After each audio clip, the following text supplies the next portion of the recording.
이야기는 슬럼가에 사는 고아 소년 루토가 부자들의 쓰레기통에서 쓰레기를 훔치는 것을 취미로 삼는 것으로 시작됩니다. 이 세상은 부유층이 사는 하얀 벽의 도시와 루토와 같은 더러운 쓰레기들이 사는 바깥의 검은 슬럼가로 나뉩니다. 이 세상에는 모든 물건에 영혼이 있고 충분히 보살피면 진정한 잠재력을 보여 귀중해진다는 전설이 있습니다. 하지만 부자들은 조금이라도 사용한 것은 모두 버리고 그 모든 것이 거대한 쓰레기 수거장에 모여 결국은 바다에 버려집니다. 범죄를 저지른 사람들과 함께 큰 구덩이에 버려집니다. 어느 날 부유한 지역에서 한 여자가 딸에게 낡은 인형을 버리라고 말합니다. 조금 손상된 후에 말이죠. 그녀는 고치면 못생겨질 뿐이고 언제든지 새 것을 살 수 있다고 말합니다. 이 말을 들은 어린 소녀는 얼굴을 닫고 망설임 없이 인형을 버립니다. 그리고 다음에는 아기 고양이를 갖고 싶다고 말하기 시작합니다. 그 후 엄마는 모든 쓰레기를 싸서 지하 환기구에 버리고 그것은 쓰레기 트럭으로 가게 됩니다. 트럭이 수집 장소에 도착하고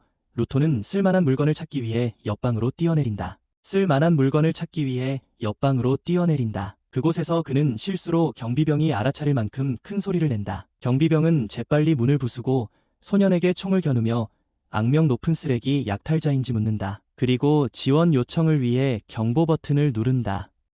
루토는 가장 가까운 고무를 움켜쥐고 경비병에게 던진다. 썩은 달걀 몇 개가 얼룩 하나 없는 제복에 튀어묻자 그것만으로도 경비병들은 역겨워서 얼어붙어 아무런 반응도 하지 못한다. 그들이 충격에 빠져 서 있는 동안 루토는 뒤도 돌아보지 않고 환기구를 통해 다시 올라갑니다. 그는 출구 근처 지상에 도착하지만 운이 나쁘게도 문이 그의 바로 앞에서 쾅하고 닫힙니다. 그가 다른 계획을 세우기도 전에 더 많은 경비병들이 달려와 총을 쏩니다. 루토는 혼란 속을 헤치고 벽을 향해 질주합니다. 총알이 그의 팔을 스치지만 그는 여전히 벽을 넘어 그림자 속으로 사라집니다. 뒤에서 경비병들이 아이를 놓칠 수 없다고 소리치지만 그때쯤이면 루토는 이미 하수구 터널을 기어 나왔다. 멍이 들고 짜증이 난 그는 부자들이 쓰레기를 마치 국보처럼 지키는 것이 얼마나 터무니없는지 혼잣말한다. 쓰레기를 국보처럼 지키는 것이 얼마나 터무니없는지 혼잣말한다. 다음 날 쓰레기 약탈자에 대한 소식이 삽시간에 퍼진다. 엘리트들은 누군가가 실제로 쓰레기를 훔치기 위해 애쓸 것이라고 믿기 어려워한다. 그들은 빈민가의 루토의 양아버지를 발견하고 그를 경멸적으로 바라본다. 그냥 자기들끼리 있으라고 말하죠. 벽 너머의 가난한 사람들은 이미 누가 이 모든 소란의 배후에 있는지 알고 있고 그 성가신 아이가 죽기를 기도하죠. 그가 경비들을 자신들에게 보내기 전에 말이에요.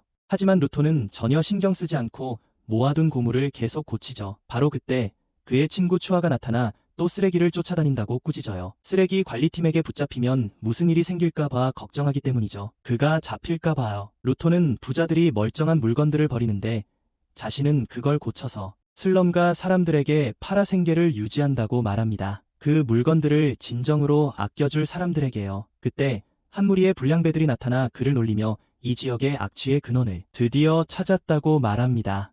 심지어 추아에게도 자신과 어울리지 말라고 합니다. 그러다간 추아도 쓰레기 냄새가 날 거라고요. 그중 한 명이 루토의 물건들을 엎어버리며 아무도 그걸 사지 않을 거라고 말합니다. 그들은 그의 손을 놀리며 너무 더러워서 숨기려면 더러운 장갑이 필요하다고 말합니다. 그것들을 루토는 모든 괴롭힘 속에서도 조용히 있었지만 그들이 그를 미친 살인자의 아들이라고 부르는 순간 그의 내면에서 무언가가 터져 나옵니다. 괴롭힘을 당하는 사람들은 슬럼가가 그와 같은 범죄자들을 가두기 위해 만들어졌고 존경심을 되찾음으로써 그것을 고치려고 노력하고 있다고 자랑하기 시작합니다. 하지만 그들은 루토의 아버지가 연쇄 살인범이라는 평판으로 그들이 노력한 모든 것을 망쳤다고 말합니다. 연쇄 살인범이라는 평판. 루토는 그들을 움찔하게 만드는 불쾌한 표정을 짓는다. 그래서 그들은 그가 아마도 아버지처럼 될 거라고 마지막으로 모욕하고는 겁에 질려 도망친다. 그들이 가고 난 후 추아가 다가와 그를 진정시키려 한다. 그녀는 여전히 그를 믿는다고 말한다. 그러다 그녀의 시선이 아까 그 인형에 닿고 얼마나 잘 만들어졌는지 놀라며 미소 짓는다. 지금 보니 정말 잘 만들었네. 루토는 팔지 않는다고 말하지만 막 그녀에게 주려던 참에 추아의 엄마가 나타나서 그녀를 끌어냅니다. 그녀는 또 그 이상한 녀석과 어울린다고 그녀를 나무랍니다. 루토는 상심한 채 양아버지 렉토를 보러 집으로 돌아가고 렉토는 루토가 그 귀여운 여자아이에게 장난감을 주며 추파를 던지려던 모습을 흉내내며 놀리기 시작합니다.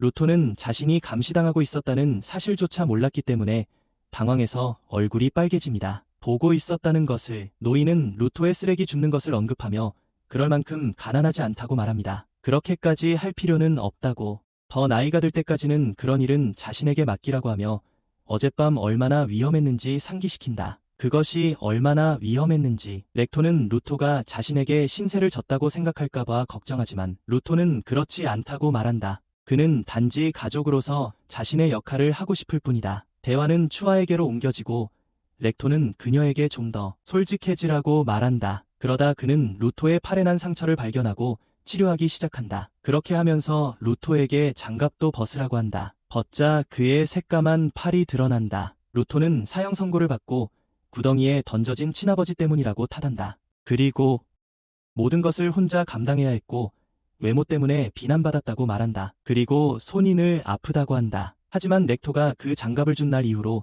상황이 조금 나아진 것 같다. 쉬워졌어. 응급처치를 마친 후 노인은 취화가 다른 사람이 그녀를 차지하기 전에 자신의 진심을 전하도록 부드럽게 다시 밀어준다. 한편 집 밖에서는 한 신비로운 인물이 조용히 그들을 지켜보며 밤을 보낸다. 그들을 다음날 렉토에게 웃는 법을 빠르게 배운 루토는 용기를 내어 취화를 찾아 나선다. 그는 용기를 내어 취화를 찾아 나선다. 가는 길에 그는 사람들이 한 남자를 구덩이로 던져 넣는 것을 목격한다. 주변에서 그에게 잔인한 욕설을 퍼붓는다. 그것 때문에 그곳으로 던져진 사람들에게 실제로 무슨 일이 일어나는지 궁금해진다. 바로 그때 추아가 밝게 아침 인사를 건넨다. 그는 재빨리 봉제 인형을 등 뒤로 숨기고 그녀는 원치 않아도 모두가 처형을 지켜봐야 한다는 사실이 얼마나 슬픈지 조용히 말한다. 그녀는 그가 언젠가 그렇게 되지 않기를 바란다고 말하며 만약 그가 계속해서 목숨을 걸면 끔찍한 미래가 실제로 일어날지도 모른다고 말한다. 루토는 어깨를 으쓱하며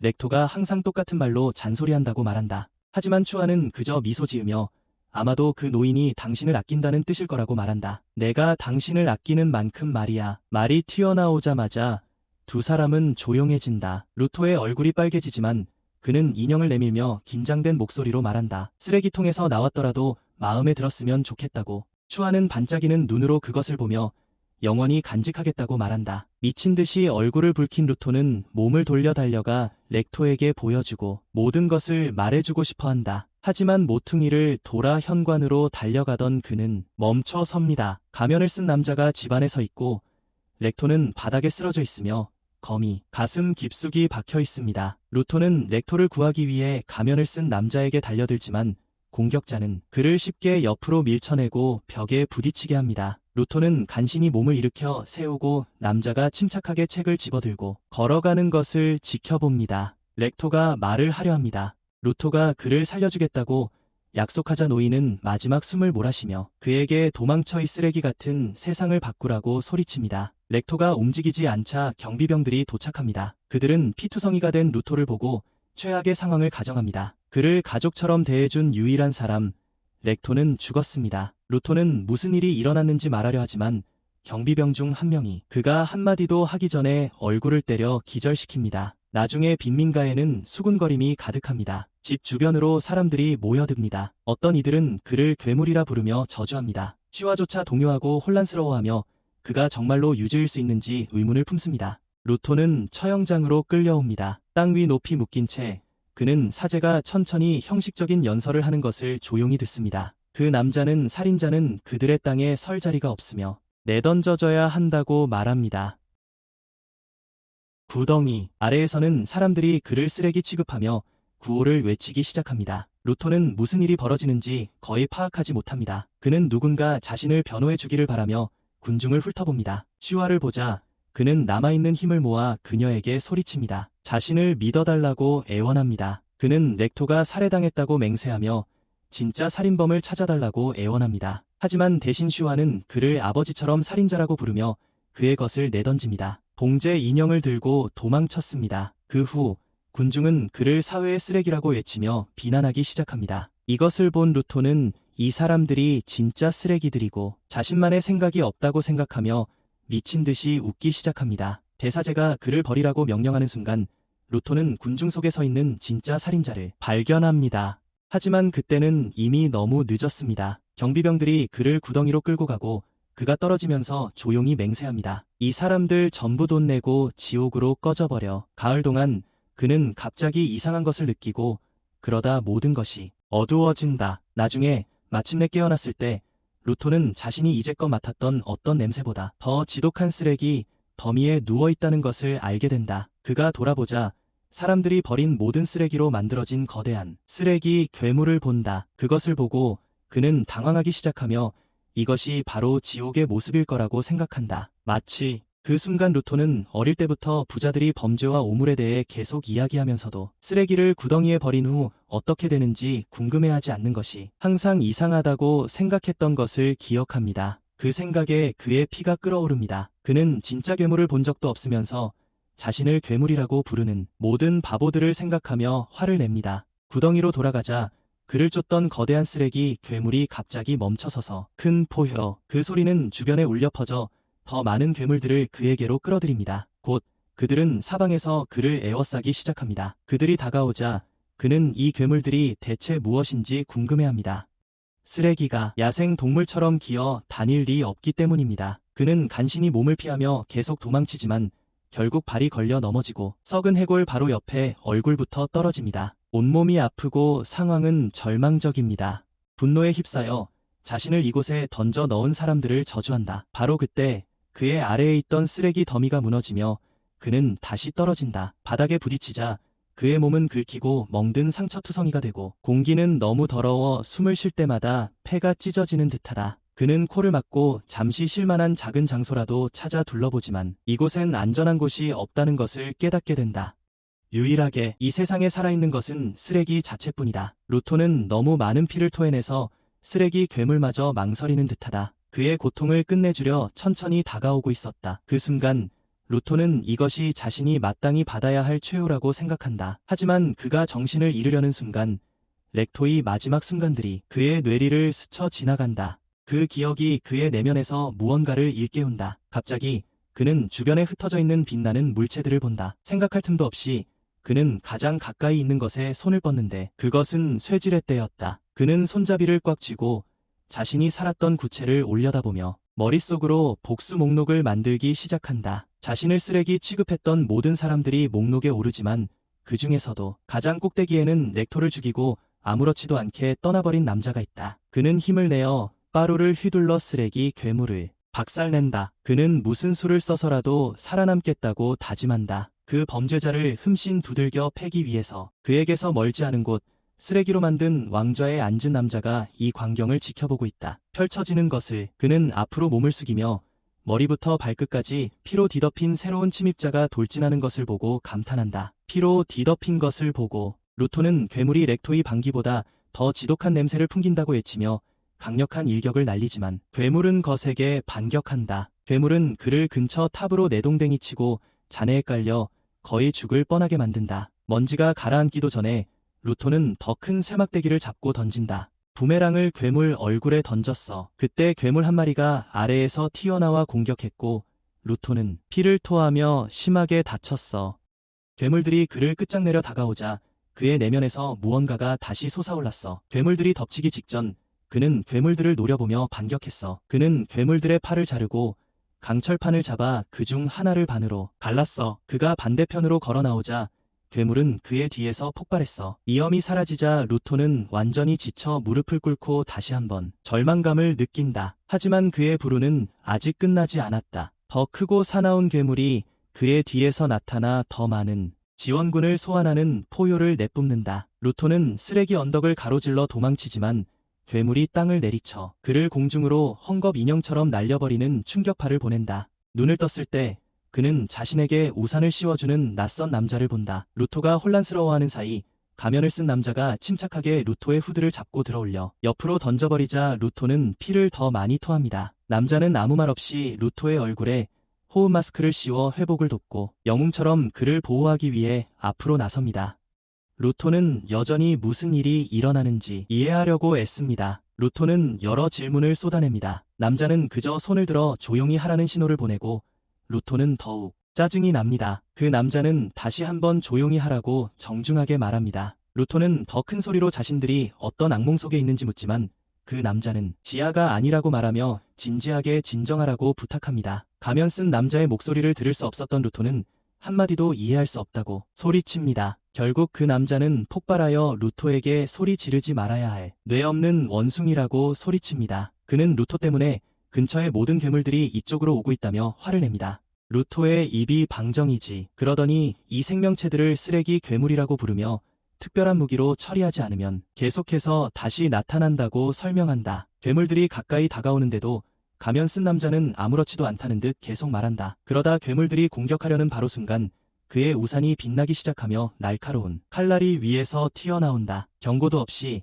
그는 우산을 돌려 쓰레기 괴물들을 산산조각 내 공중으로 흩뿌린다. 루토는 찢겨진 조각들이 먼지로 변하는 것을 보며 그 우산이 남자가 말했던 특별한 무기 중 하나라는 것을 깨닫습니다. 하지만 생각할 시간이 없습니다. 더 많은 괴물들이 나타나고 가면을 쓴 남자는 망설임 없이 돌격합니다. 첫 번째 괴물은 그가 만지자마자 폭발하고 그 후 그는 너무나 빠른 속도로 이 괴물 저 괴물에게 뛰어다녀 루토는 따라잡을 수도 없습니다. 그가 부드럽게 착지하고 우산을 낙하산처럼 타고 내려오는 것을 보며 루토는 경외감과 부러움을 동시에 느끼며 이것이 바로 자신이 원하던 종류의 렉토의 복수를 하려면 힘이 필요할 거야. 그때 쓰레기 괴물 중 하나가 입에 검은 슬러지 공격을 모아 그들에게 발사한다. 하지만 가면을 쓴 남자는 우산으로 간신히 막아내고 슬러지는 충돌과 함께 폭발한다. 그는 망설임 없이 괴물의 머리 위로 뛰어올라 옥타슈레더라는 특수기술을 사용하는데 이 기술은 차감기처럼 괴물의 두개골을 뚫어버려 완전히 산산조각 낸다.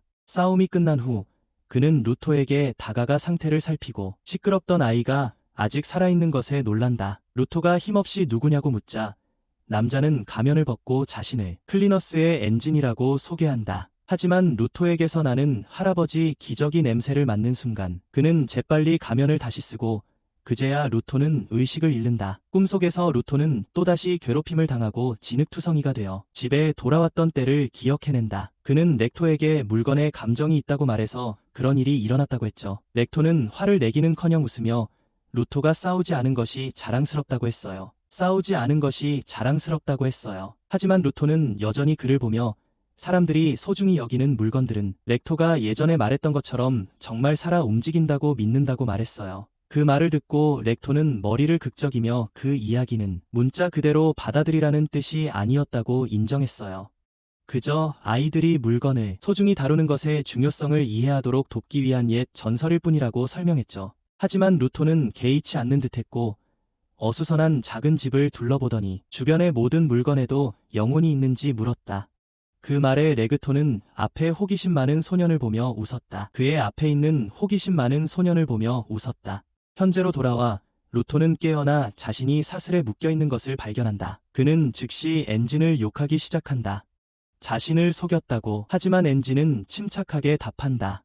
자신을 구해준 사람에게 그런 무례한 말투는 매우 무례한 것이라고. 그는 자신을 묶은 유일한 이유는 다른 방법이 없었기 때문이라고 설명한다. 기절한 그를 옮겨야 했어요. 그 말을 들은 루토는 이제 깨어났으니 더 중요한 일이 있다고 하며 풀어달라고 합니다. 중요한 일이 있다고 합니다. 그는 레그토를 죽인 놈을 찾아 복수해야 한다고 말합니다. 엔진은 잠시 멈칫하더니 현실을 직시하라고 말합니다. 지금은 돌아갈 수 없다고요. 그가 설명하길 루토가 온 세상은 스피어라고 불리며 하늘 높이 떠 있고 끊임없이 움직이기 때문에 지금은 도달하는 것이 불가능하다고 합니다.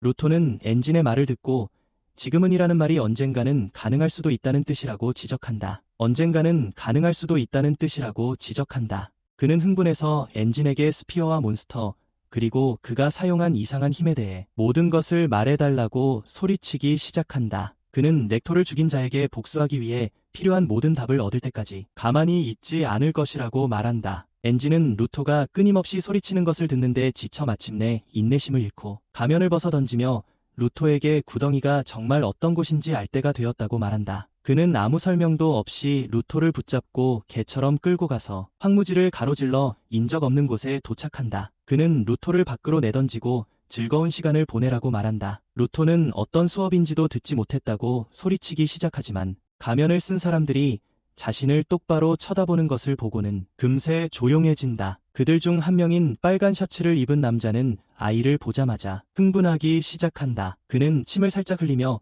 오늘이 행운의 날인지 궁금해합니다. 루토의 옷을 자세히 보더니 다른 사람들은 회의적이지만 아이가 구체에서 왔을 수도 있다고 추측합니다. 빨간 셔츠가 어디서 왔냐고 묻자 루토는 위에서 떨어졌다고 말하고 그룹 전체가 마스크를 벗고 흥분으로 거에 터질 듯이 그에게 달려듭니다. 처음에는 그가 거짓말을 한다고 생각합니다.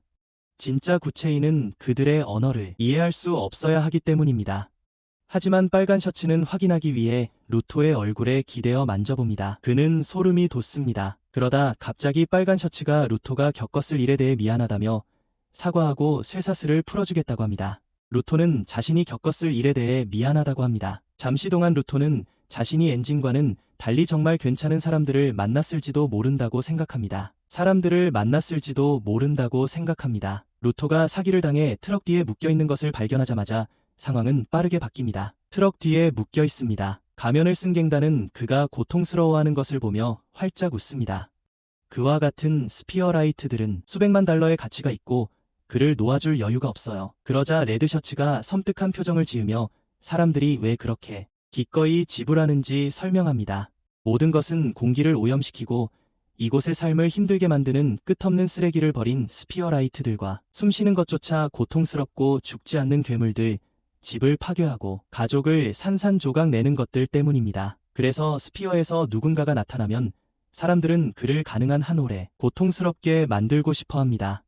그렇게 말한 후 레드셔츠는 흥분합니다. 루토를 고문하기 위해서지만 지금은 그를 살려둬야 한다. 그래서 그는 썩은 음식을 그의 입에 쑤셔 넣으며 그가 고통스러워하는 것을 보기 위해 이 동네에서 온 버릇없는 애에게는 순수한 고통일 거라고 생각한다. 하지만 그의 경악에 루토는 이빨로 손가락의 살점을 뜯어내고 역겨운 음식을 아무렇지도 않게 먹으며 다시 노려본다. 조롱당하고 바보 같은 별명에 지친 루토는 너무 화가 나서 그의 장갑이 활성화된다. 그는 사슬을 끊고 누구에게도 더 이상 모욕을 당하지 않겠다고 말한다. 멀리서 지켜보던 엔진은 자신의 의심이 옳았음을 확인합니다. 루토는 기버, 즉 물건에 생명을 불어넣을 수 있는 희귀한 인간 중 한 명입니다. 갱단은 당황하여 사슬이 루토의 무기라고 생각하며 다시 그를 묶으려 합니다. 무기라고 생각하며 하지만 루토는 근처 타이어를 변형시켜 그들을 침묵시킵니다. 기버는 한 가지 이상의 물건을 가질 수 없다고 알려져 있었기에 주변 사람들은 모두 충격을 받습니다. 나머지 깡패들을 처리한 후 루토는 빨간 셔츠를 완전히 끝장내기 위해 다가갑니다. 끝장내기 위해. 하지만 엔진이 제때 끼어들어 그를 막습니다. 그 순간 루토는 정신을 차리고 렉토가 장갑을 잘 관리하라고 했던 말을 떠올립니다. 엔진은 자신이 루토를 너무 몰아붙였다는 것을 깨닫고 사과하며 그저 루토가 정말 힘을 가지고 있는지 확인하고 싶었다고 말합니다. 이제 진실을 알았으니 루토가 클리너들과 함께 싸우는 것에 동의하면 모든 것을 말해주겠다고 약속합니다. 나중에 메마르고 황폐한 황무지에서 한 남자가 옥상에 앉아 한숨을 쉬는데 엔진에게서 메시지를 받는다. 하지만 엔진은 아무도 찾지 못했던 진짜 천재를 찾았다고 약속한다. 황무지에 대머리 의사가 루토를 치료하는 동안 엔진은 그 남자에게 이런 힘은 처음 본다고 말하고 곧 신입을 소개하겠다고 한다. 루토는 재빨리 끼어들어 무엇에도 동의한 적이 없다고 말하지만 말을 계속하기도 전에 대머리 여자가 그를 입 다물게 한다. 그녀는 그가 숨을 쉬었더라면 죽었을 행운아라고 꾸짖는다. 그 도끼 어린 공기 속에 더는 못 있겠다고 자기도 납치당했으니 그 친절한 금발 남자에게 무릎 꿇고 감사해야 한다고 말해요. 그러곤 둘 다 내쫓는데 그녀의 고함 소리가 너무 커서 루토는 문을 쾅 닫아버리죠. 그녀의 얼굴에 엔진에게 계산해줘서 고맙다고 하지만 지금 당장은 정보가 필요할 뿐이라고 말해요. 어떤 갱단에도 엮일 시간이 없다고요. 그는 어떤 갱단에도 엮일 시간이 없다고 말해요. 엔진은 그에게 침착하게 그가 영혼이며 자신과 같은 사람들이 붙잡혔을 때 어떤 일이 일어나는지 이미 보았다고 상기시킵니다. 그리고는 무표정하게 이곳은 사람들이 그냥 정보를 공짜로 주는 곳이 아니라고 말합니다. 그는 루토를 사이버펑크 꿈에서나 나올 법한 네온 도시로 데려가서 빅맥을 사줍니다. 루토는 며칠 굶은 사람처럼 허겁지겁 먹으면서도 믿을 수 없어합니다. 그는 구덩이가 쓰레기로 가득 찬 곳인 줄 알았는데 이곳은 진짜 음식과 진짜 도시였습니다. 엔진은 그의 이름을 묻고는 아주 남자답다고 말한다. 그러고는 루토에게 지상에서의 삶에 대해 간략히 설명해준다. 그는 이곳에서 단순히 쓰레기 더미만 다루는 것이 아니라고 설명한다. 어두운 감정의 더미도 있고 이곳 사람들은 그 에너지를 에네마라고 부른다. 엔진은 에네마가 일종의 에너지이며 너무 많이 쌓이면 쓰레기 괴물로 변하는 심각한 문제를 일으킬 수 있다고 설명한다. 이 괴물들은 보통 쓰레기장에서 살며 사람들을 보자마자 공격하지만 가끔씩 그리고 도시에도 몰래 들어오죠. 그 말을 들은 루토는 왜 사람들이 더 안전한 도시에 갇혀 지내지 않는지 묻습니다. 엔진은 지상 사람들은 한 곳에 영원히 숨어 지내기에는 자유를 너무 중요하게 생각한다고 말합니다. 그러고는 루토에게 일반 무기는 쓰레기 짐승에게 통하지 않는다고 말합니다. 핵심이 에네마로 되어 있기 때문이죠. 바로 여기서 루토의 장갑 능력이 발휘됩니다. 루보가 렉토의 장갑을 내려다보자 엔진은 어떤 물건을 오래 간 소중히 다루면 그 물건의 감정과 기억이 흡수된다고 설명합니다. 그것이 내부에 쌓여서 물건이 바이탈 인스트루먼트라고 불리는 것이 됩니다. 마치 요리사가 아끼는 칼이 있듯이 어떤 사람들이 오래된 장비를 보물처럼 여기는 것처럼 이런 도구들은 강력한 무기가 될 수 있습니다. 바이탈 인스트루먼트는 쓰레기 괴물의 심장을 파괴할 만큼 강력하지만 사용하기는 쉽지 않습니다. 대부분은 그걸 활성화조차 못해. 그때 루토는 자신이 할 수 있는 몇 안 되는 희귀한 사람 중 하나라는 걸 깨닫고 엔진은 그런 사람들을 기버라고 부른다고 말해. 이게 얼마나 심각한 일인지 알게 된 루토는 렉토가 항상 했던 말을 떠올리며 그게 단순한 이야기가 아니었음을 마침내 이해해. 엔진은 간단히 말해서 클리너들이 쓰레기 괴물들을 도시 밖으로 내쫓기 위해 싸우고 있으며 지금은 기버가 부족하다는 거야. 그래서 루토에게 팀에 합류하라고 말하는 거지. 루토는 엔진에게 팀에 합류하면 다시 올라가는 법을 정말 가르쳐줄 거냐고 묻습니다. 팀에 합류하면요. 엔진은 어깨를 으쓱하며 사실 돌아가는 것이 가능한지조차 전혀 모른다고 마침내 인정합니다. 루토는 화를 내지만 엔진은 그의 상관이 뭔가 알고 있을지도 모른다고 재빨리 덧붙입니다. 그러다 엔진은 루토의 손에 낡은 장갑을 보고 궁금해합니다. 누가 그에게 주었냐고 묻자 루토는 조용히 그의 아버지. 엔진은 고개를 끄덕이며 부자는 그걸 절대 이해하지 못한다고 말합니다. 정말 중요한 것이라면 당신이 그것을 돌봐야 합니다. 그는 장갑을 존경하는 눈으로 바라보며 그 안에 분명 영혼이 있다고 말합니다. 그 말을 듣고 루토는 과거를 생각하기 시작하지만 엔진이 돌아서 떠나려 하자 루토는 그를 막아서며 더 일찍 말했어야 했지만 정말로 목숨을 비쳤다고 말합니다. 그에게 엔진은 감사를 받으며 돈주머니를 건네며 현명하게 쓰라고 말한다. 현명하게. 그 액수에 놀란 루토는 정말 괜찮냐고 묻는다. 엔진은 루토의 옷을 팔아번 돈일 뿐이라고 태연하게 말하며 치료비와 식비도 그렇게 해결했다고 말한다. 그 말에 루토는 정말 화가 나지만 폭발하기 전에 엔진이 도망가며 소리친다. 루토가 알아차리는데 이렇게 오래 걸린 건 정말 느리다고. 트레이너를 데리러 가는 동안 거기서 기다리라고 말한다. 루토는 떠나면서 다시 올라가는 법을 배우는 순간 이 멍청한 팀을 떠나겠다고 맹세합니다. 다시 올라가는 법을 배우는 순간 바로 그때 고양이가 돈을 훔치기에 완벽한 시간이라고 생각하고 자루를 입에 물고 도망갑니다. 루토는 고양이를 쫓아 골목으로 들어가고 벽에서 튀어나온 막대기를 발견하고 별 생각 없이 집어듭니다. 고양이가 쓰레기통에서 뛰어내리려다 잠시 미끄러지자 루토는 재빨리 막대기로 고양이를 꼼짝 못하게 하고 돈을 되찾습니다. 그때 낯선 사람이 나타나 루토에게 자기 것을 돌려달라고 합니다. 루토는 돈을 말하는 줄 알고 그에게 멍청하다고 말하며 자기 돈이라고 합니다. 하지만 그 남자는 침착하게 지팡이를 말한 거라고 대답합니다. 루토는 웃으며 그저 멍청한 지팡이라고 말하지만 그의 말투는 분명히 그 남자의 신경을 건드립니다. 낯선 남자는 아무 말 없이 루토를 밀치고 지팡이를 빼앗은 다음 완전 이상한 사람처럼 냄새를 맡기 시작합니다. 그때 루토는 그의 옷에 있는 문양을 발견합니다. 엔진이 입었던 것과 똑같네요. 그제야 그는 자신이 잘못된 사람과 싸움을 걸었을지도 모른다는 것을 깨닫습니다. 그가 사과하기도 전에 그 남자는 기버로 파워업하여 빛나는 막대기를 땅에 내리꽂고 그의 파란 빛이 루토 앞에서 번쩍이며 그 남자는 그에게 닥쳐올 일에 대비하라고 말합니다. 그 남자는 소년의 이름을 부르며 엔진이 이미 모든 것을 말했다고 합니다. 그리고 그는 자신이 아쿠타 클리너스 소속이며 이 신입을 훈련시키도록 배정받았다고 덧붙입니다. 그는 자신을 장카 니주쿠라고 소개하며 루토에게 남의 물건에 손대지 말라고 간단히 주의를 줍니다. 루토는 도둑 고양이에게 돈을 되찾기 위해 막대기를 사용했을 뿐이라고 설명하지만 장카는 감명받은 표정이 아닙니다. 대신 그는 루토에게 아버지에게 그를 제대로 키우지 못했다고 전하라고 말합니다. 그 말은 정말 신경을 건드립니다. 루토의 얼굴이 굳어지고 폭발할 것 같지만 그는 이내 기억해냅니다. 레그토와 조용히 대화했던 순간을 떠올립니다.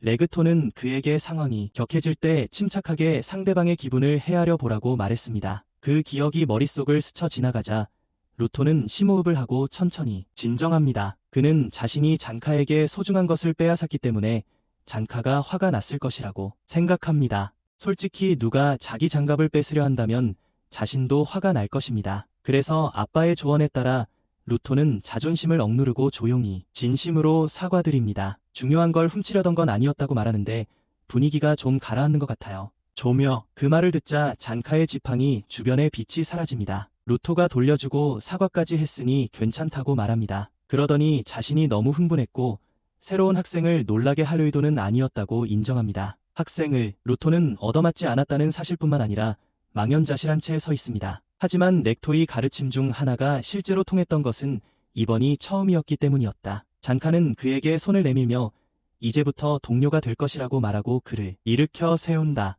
그 후 장카는 루토가 어떤 무기를 사용하고 어떤 힘을 가졌는지 묻는다. 루토는 머리를 극적이며 정확히는 잘 모르겠다고 말한다. 그래도 장카는 그의 장갑이 꽤 멋있다고 말하고 이는 루토를 완전히 놀라게 한다. 그는 갑자기 렉토가 항상 그에게 연쇄 살인범처럼 보이지 말고 더 많이 웃으라고 말했던 것을 떠올린다. 그는 연습했던 대로 최선을 다해 미소를 지어 보입니다. 장카는 충격에 그를 바라봅니다. 다음 순간 그는 그런 얼굴로 자신을 무시했다며 루토에게 소리를 지릅니다. 그런 얼굴로 루토는 당황하며 사실은 미소였다고 설명하려 합니다. 장카는 고개를 젓고는 평생 본 미소 중에 가장 소름 끼치는 미소였다고 말합니다. 혹시 눈에 문제가 있나 생각한 루토는 새로운 표정으로 다시 시도하지만 이번에는 더 심합니다. 그것을 본 장카는 턱을 굳게 다물고 아이가 싸우고 싶냐고 묻는다. 둘은 장카가 진지해질 때까지 놀이터 아이들처럼 말다툼을 시작한다. 그는 루토에게 재능만으로는 충분하지 않다고 말한다. 매일 다른 사람들이 사람들을 보호하기 위해 목숨을 걸고 있는데 너 혼자만 목표를 위해 노력할 수는 없어. 보호하기 위해. 그리고 루토가 자신이 무엇을 위해 싸우는지에 대해 이야기할 준비조차 되어 있지 않다면 아마도 그 목표도 별로 가치가 없을 것이다. 장카가 레그토의 마지막 소원이 쓸모없다고 말하는 것을 들은 루토는 마침내 폭발하며 말한다. 입 다물라고. 자신은 진심이며 누구도 자신을 깔보지 못하게 하겠다고 말한다. 장카는 비웃으며 처음 만났을 때부터 서로 맞지 않을 거라는 걸 알았다고 말한다. 맞지 않을 거라는 걸. 루토는 동의하며 무기를 들어 자신의 말을 증명할 준비를 한다. 그때 장카는 무언가 이상한 점을 알아차린다. 루토는 단순히 장갑만 쓰는 게 아니라 완전히 다른 무기를 들고 있다. 그것은 루토가 무엇이든 바꿀 수 있는 힘을 가지고 있을지도 모른다는 것을 그에게 깨닫게 한다.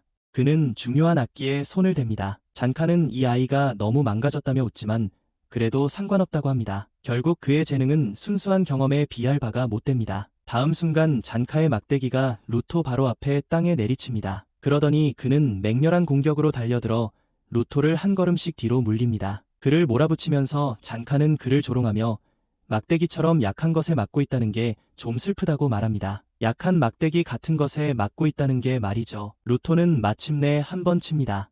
그것은 장카의 뺨을 겨우 스치지만 그가 하기 전에 남자는 한 번의 깔끔한 일격으로 지팡이를 내리쳐 그를 쓰러뜨립니다. 장카는 낄낄 웃으며 이 아이의 힘이 별거 아닐 수도 있다고 생각하기 시작합니다. 결국 하지만 그는 이상한 냄새를 맡습니다. 뺨에 난 자국을 내려다보자 그의 얼굴 전체가 공포에 일그러집니다. 알고 보니 루토는 그냥 막대기를 사용한 것이 아니었습니다. 그는 변기 뚫어뻥으로 싸우고 있었습니다. 그리고 이제 장카의 얼굴에는 똥이 묻어 있습니다. 그걸 본 장카는 루토에게 멈추라고 애원하지만 루토는 깔끔함에 집착하는 장카의 반항을 무시하고 마치 전설의 검처럼 뚫어뻥을 휘두른다. 방금 전까지 자신만만했던 장카는 갑자기 방어 모드로 전환하여 눈에는 공포가 가득한 채 모든 공격을 피한다. 그렇게 도망치는 장카를 보며 루토는 이 어설픈 무기가 왜 이렇게 잘 통하는지 의아해한다. 그는 이제 숙련된 전사라기보다는 목숨을 구걸하는 피해자처럼 보이는 그의 트레이너를 뒤쫓는다. 추격은 골목길을 빠져나올 때까지 계속되고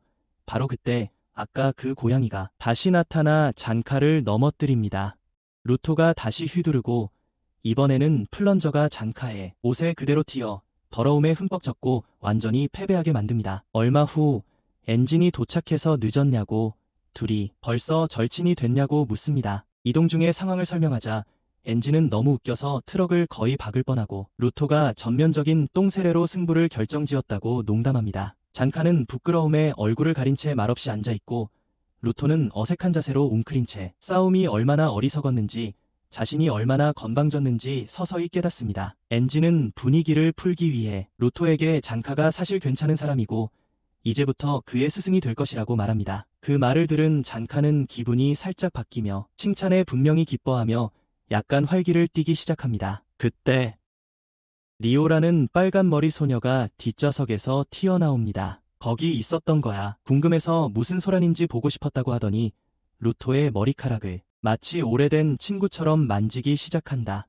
루토는 어리둥절한 채 이곳 생활도 나쁘지만은 않은 것 같다고 생각한다. 엔진이 계속 운전하며 다음 목적지가 클리너 본부라고 말한다. 리오가 계속 루토의 머리를 만지는 동안 그들은 폐허가 된 건물들과 벽으로 둘러싸인 기지 밖에 쌓인 고물차 산들로 가득한 고철 처리장에 도착한다.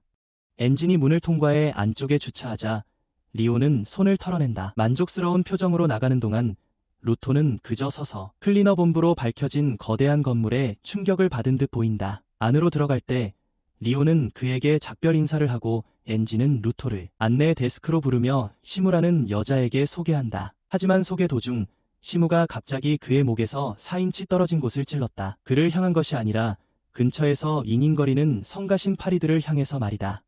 그 모습에 그와 엔진 모두 말문이 막혔다. 그러고 나서 그녀는 신입사원을 따뜻하게 환영하며 이미 들었다고 말했다. 엔진에 대한 그의 재능과 출신에 대해 그녀는 여전히 그의 잠재력을 직접 확인하고 싶어합니다. 엔진은 시무의 핵심 도구가 그녀의 특별한 안경이라고 설명합니다. 그것으로 사람들의 내면을 깊이 들여다보고 진정한 능력을 읽을 수 있습니다. 루토는 그런 핵심 도구가 존재한다는 사실에 놀랍니다. 그녀가 안경을 활성화하고 눈이 황금색으로 빛나자 잠시 루토의 마음속으로 들어갔지만 즉시 밀려 나왔습니다. 그것을 본 엔진은 무엇을 보았는지 묻고 그녀는 그가 잘한다고 설명합니다. 육체적인 것들과 강한 유대감을 가지고 있고 그의 중요한 도구와도 강한 유대감을 가지고 있지만 문제는 그 연결이 불안정하다는 것입니다.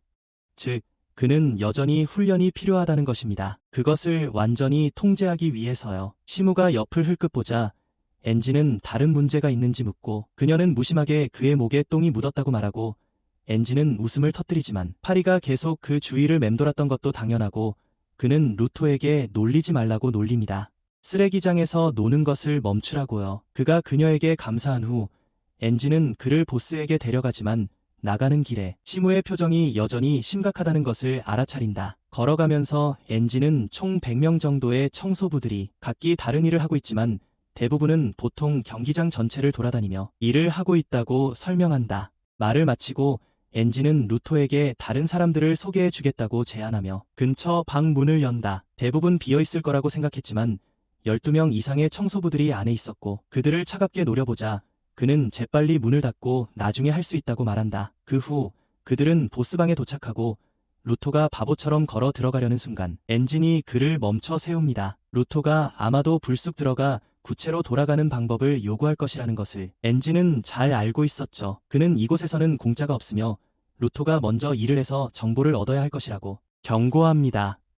그리고 그는 자신이 자신의 중요한 도구를 공개하기로 선택했지만 다른 사람들에게 그들의 도구에 대해 묻지 않는 것이 불문율이며 특히 보스에게는 더욱 그렇다고 상기시킵니다. 그의 비밀을 지켜준다. 그런데도 청소부들은 그를 믿는다. 깊은 한숨을 내쉰 루토는 마침내 방으로 들어섰지만 방은 텅 비어 있었다. 바로 그때 세뮤가 나타나서 사장이 외출했다는 말을 깜빡했다고 아무렇지 않게 말한다. 루토는 실망하고 엔진은 미소를 지으며 세뮤에게 사장이 언제 돌아오는지 묻지만 세뮤는 그저 어깨를 으쓱할 뿐이다. 엔진은 지도자라는 사람이 시간을 좀 지켜야지 하며 사장에게 짜증을 냅니다. 그때 료가 뒤에서 몰래 다가와 사장이 올 때까지 청소부들과 합류할 수 없으니 자신의 작업에 수습생으로 함께 가자고 제안합니다. 그녀는 불편한 자세를 취하며 그에 대해 더 알고 싶다고 주장합니다. 그녀가 그를 데리고 간 후 그들은 고객의 요청에 대해 논의하기 시작합니다. 근처 마을이 작은 쓰레기 괴물들의 위협에 직면해 있다는 것입니다. 그것들을 그저 처분하고 싶어 할 뿐이야. 루토가 오염지대가 뭐냐고 묻자 세뮤는 엔진을 보며 왜 아직 신참한테 그 얘기를 안 했냐고 따진다. 엔지는 말하긴 했다고 해명하며 더 쉽게 말하려고 쓰레기장이라고 이름을 바꿨다고 한다. 세뮤는 그 녀석을 얼간이라고 부르며 루토에게 설명하기 위해 몸을 돌린다. 그녀는 땅이 두 구역으로 나뉜다고 설명한다. 하나는 인간이 사는 안전지대이고 다른 하나는 쓰레기 괴물이라고 불리는 오염구역. 그녀는 그가 예상치 못하게 착륙한 곳이 아주 특별한 노맨즈랜드라고 불리는 오염구역이었다고 덧붙입니다. 현재 이런 곳이 4군데 있는데 대부분의 인간은 그곳에서 죽을 수밖에 없어요. 기버들도 싸우기 힘들어하는 거대한 쓰레기 괴물들로 가득 차 있거든요. 싸우기요. 그녀는 소년에게 엔진이 어떻게든 그런 곳으로 흘러들어간 것이 운이 좋았다고 말하며 거기서 뭘 하고 있었냐고 묻습니다. 엔진이 어리석고 무의미한 논쟁에 개입하자 접수원은 책상 밑에서 마스크를 꺼내 루토에게 건넵니다. 그녀는 루토에게 오염지역에 있을 때는 항상 마스크를 착용하라고 말합니다. 독성 대기를 마시면 위험하게 아플 수 있기 때문입니다. 그녀는 이 마스크 없이는 노맨즈랜드에서 약 15분 만에 죽을 것이라고 설명합니다. 이야기가 진행되면서 일행은 이미 퀘스트 장소로 향했고 모든 청소부들이 이 마스크를 쓰고 있습니다. 루토는 우리 아이에게 쉬운 일이지만 그래도 신경 쓰라고 말한다. 루토는 눈앞의 쓰레기 돔을 보며 그 안에 있을 때 얼마나 오랫동안 공기를 마셨을지 궁금해한다. 하지만 이곳은 그가 구체에 있을 때 아래에 사는 사람들에 대한 정보가 전혀 없었기에 상상했던 구덩이의 모습과 정확히 일치했다. 하지만 여전히 그의 눈은 쓰레기를 볼 때 반짝인다. 쓰레기 도둑에게 이곳은 보물창고나 다름없기 때문이다. 루토가 료에게 옆에 있는 사람들은 누구냐고 묻자료는 그들이 자기들처럼 능력이 없어서 그저 지지자일 뿐이라고 설명한다. 지지자 중 한 명이 루토에게 인사를 건네며 악수를 청하고 루토가 손을 내밀자 그의 손을 꽉 잡는다. 료는 루토에게 이 지지자가 인간을 초월한 악력을 가지고 있으며 쓰레기 괴물의 껍질도 부술 수 있을 만큼 강력하다고 말한다. 루토는 이 사람들을 따라잡지 못할까 봐 걱정하지만 그래도 배우기 위해 주에 깊게 지켜보기로 결심한다. 그때 서포터들이 미리 알려주자 쓰레기 짐승들이 그들 앞에 나타나기 시작합니다. 루토는 염소처럼 생긴 쓰레기 짐승 무리를 보고 당황하며 이렇게 많은 짐승들과 싸워야 한다는 말은 아무도 하지 않았다고 말하지만 료는 걱정하지 말라고 합니다. 이것들은 그저 느리고 약한 괴물들이라고 말이죠. 쓰레기 짐승들은 바리케이드를 공격하려고 최선을 다하지만 거의 흠집도 내지 못합니다. 료는 루토에게 보고 배울 기회를 얻은 것이 행운이라고 말합니다. 바로 그때 더 큰 황소 크기의 쓰레기 괴물이 나타나자 루토는 다시 당황하며 지원군을 불러야 한다고 주장합니다. 하지만 료는 그에게 진정하라고 말합니다. 그녀는 무리가 이것보다 더 커질 것 같지 않다며 빨리 몰아넣으면 일찍 집에 갈 수 있다고 말합니다. 그러다 갑자기 료는 미소를 지으며 돌아가면 환영 파티를 열어주고 싶다고 말하지만 그는 아직 정식 멤버도 아니라고 답하자 그녀는 다른 종류의 파티를 제안하며 그녀가 어떻게 그렇게 침착할 수 있는지 깊이 걱정합니다. 전장, 료는 그 말을 듣고 한숨을 쉬며 지하에서는 침착함을 유지하는 것이 가장 중요하다고 그에게 조언한다. 가장 중요한 것이라고. 그 한마디에 그는 다시 집중하지만 거대한 짐승이 갑자기 옆벽을 부수고 나타나자 분위기는 순식간에 가라앉는다. 벽을 부수고 나타나자 루토는 침착함을 유지하려 했으며 괜찮을 거라고 스스로에게 말하지만 료를 바라보자 그녀는 멋진 괴물에 흥분한다. 비록 훈련에 이상적이진 않지만 강한 적들은 그녀의 심장을 뛰게 만들기 때문이다. 거대 괴수와 싸우려는 료의 열정을 본 루토는 괜찮다는 말을 계속해서 반복합니다. 그 후 그는 료의 손에 든 가위가 빛나기 시작하는 것을 알아차립니다. 수많은 괴수들이 그녀에게 달려들자 그녀는 가위를 공중으로 던지고 가위는 공중에서 거대한 가위로 변합니다. 료는 적들 한가운데에 착지하여 발만 사용하여 주변의 쓰레기통을 모두 잘라내어 루토를 놀라게 합니다. 한 지지자는 료가 리퍼라고 불리며 희귀한 존재 중 한 명이라고 설명합니다. 클리너들이 있고 서포터가 그에게 멍하니 있지 말라고 경고하며 뒤에서 돌진하는 황소를 막아줍니다. 그를 향해 돌진하는 황소를 막아줍니다. 그 남자는 맨손 악력으로 황소의 얼굴을 으스러뜨린 후 료에게 황소를 던져주고 료는 황소를 가운데로 깔끔하게 잘라내며 계속 던지라고 말합니다. 그래서 루토는 서서 서포터들이 짐승들을 약화시키고 료에게 던져주는 것을 봅니다. 마치 드림팀처럼요. 그는 진짜 클리너들이 얼마나 대단한지 놀라워하며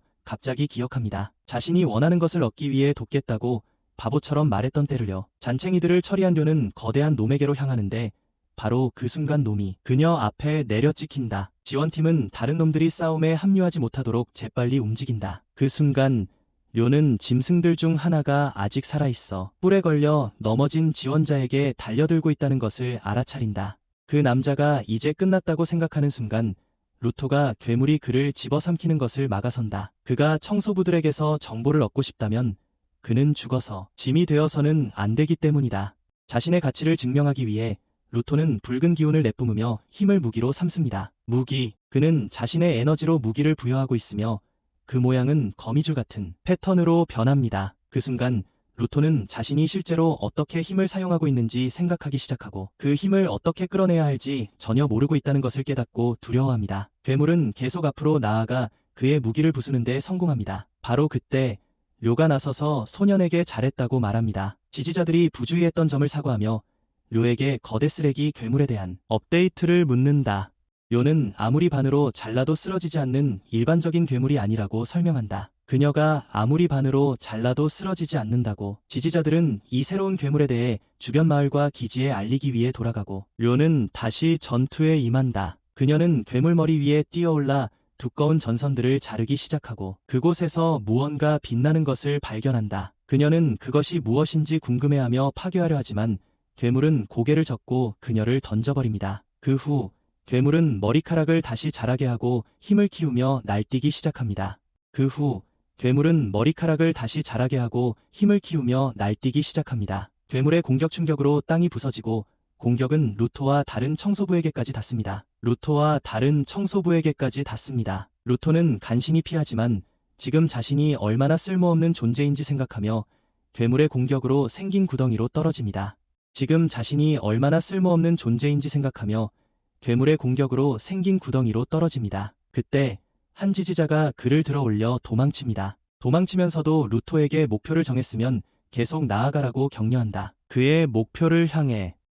바로 그때 료는 괴물의 약점을 발견하고 머리에 빛나는 부분을 거대한 가위로 찔러 마침내 쓰러뜨린다. 그것을 싸움이 끝난 후 그녀는 루토와 만난다.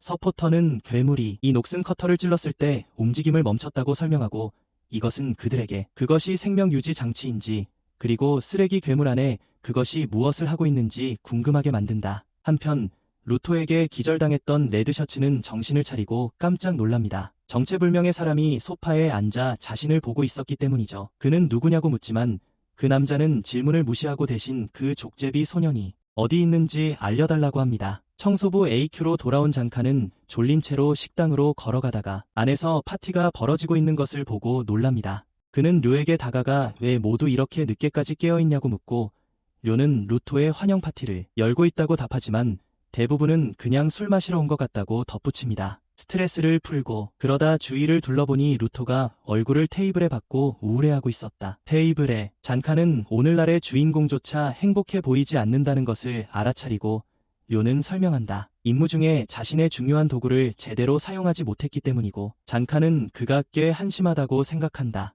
그 후 그는 료에게 이상한 쓰레기 괴물에 대해 묻고 그녀는 그것의 핵이 평소와 같은 평범한 물건이 아니었다고 설명한다. 대신 중요한 기구에 의해 동력을 얻었고 중요한 기구가 쓰레기 괴물을 낳은 것은 이번이 처음입니다. 그녀는 어떻게 해야 할지 모르겠다고 말하며 생각하기를 멈추고 이제는 고위층의 문제이므로 집에 가서 저녁 식사를 즐길 수 있다고 말합니다. 저녁 식사를. 잔카는 그녀의 태도에 놀라지 않고 그녀는 그에게 엔진과 시무도 곧 올 것이라고 말합니다. 동시에 루토는 조용히 장갑을 응시하고 있을 때 그리즈라는 지지자가 그의 도움에 감사하기 위해 식탁으로 그에게 합류한다. 그리즈는 루토에게 전투에 쏟은 노력을 봤다고 말하지만 루토는 아무것도 하지 않았다고 말한다. 그리즈가 폴로우의 목숨을 구했다고 말하자 루토는 그 이름을 인식하지 못하고 그리즈는 폴로우가 거의 깔릴 뻔했던 고브를 가진 어린 지지자였다고 설명한다. 만약 루토가 쓰레기 괴물을 막지 않았더라면 말이다. 그럼에도 불구하고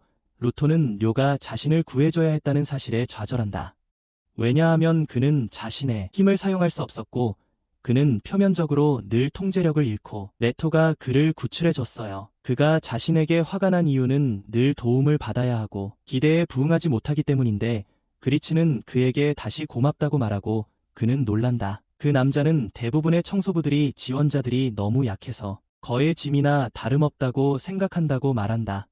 그들을 끌어내리고 이제 신입 대원 대부분도 그렇게 생각하지만 레토는 다르다. 그리치는 팔로우가 괴물들과 싸우기 위해 합류했다고 말하며 웃는다. 하지만 그는 무력하기 때문에 자신의 대상을 돌보면서 열심히 일하고 있다. 그를 약골이라 놀리는 사람들에게 복수하는 사람이 될 거예요. 그 약골이라 놀리는 사람들에게.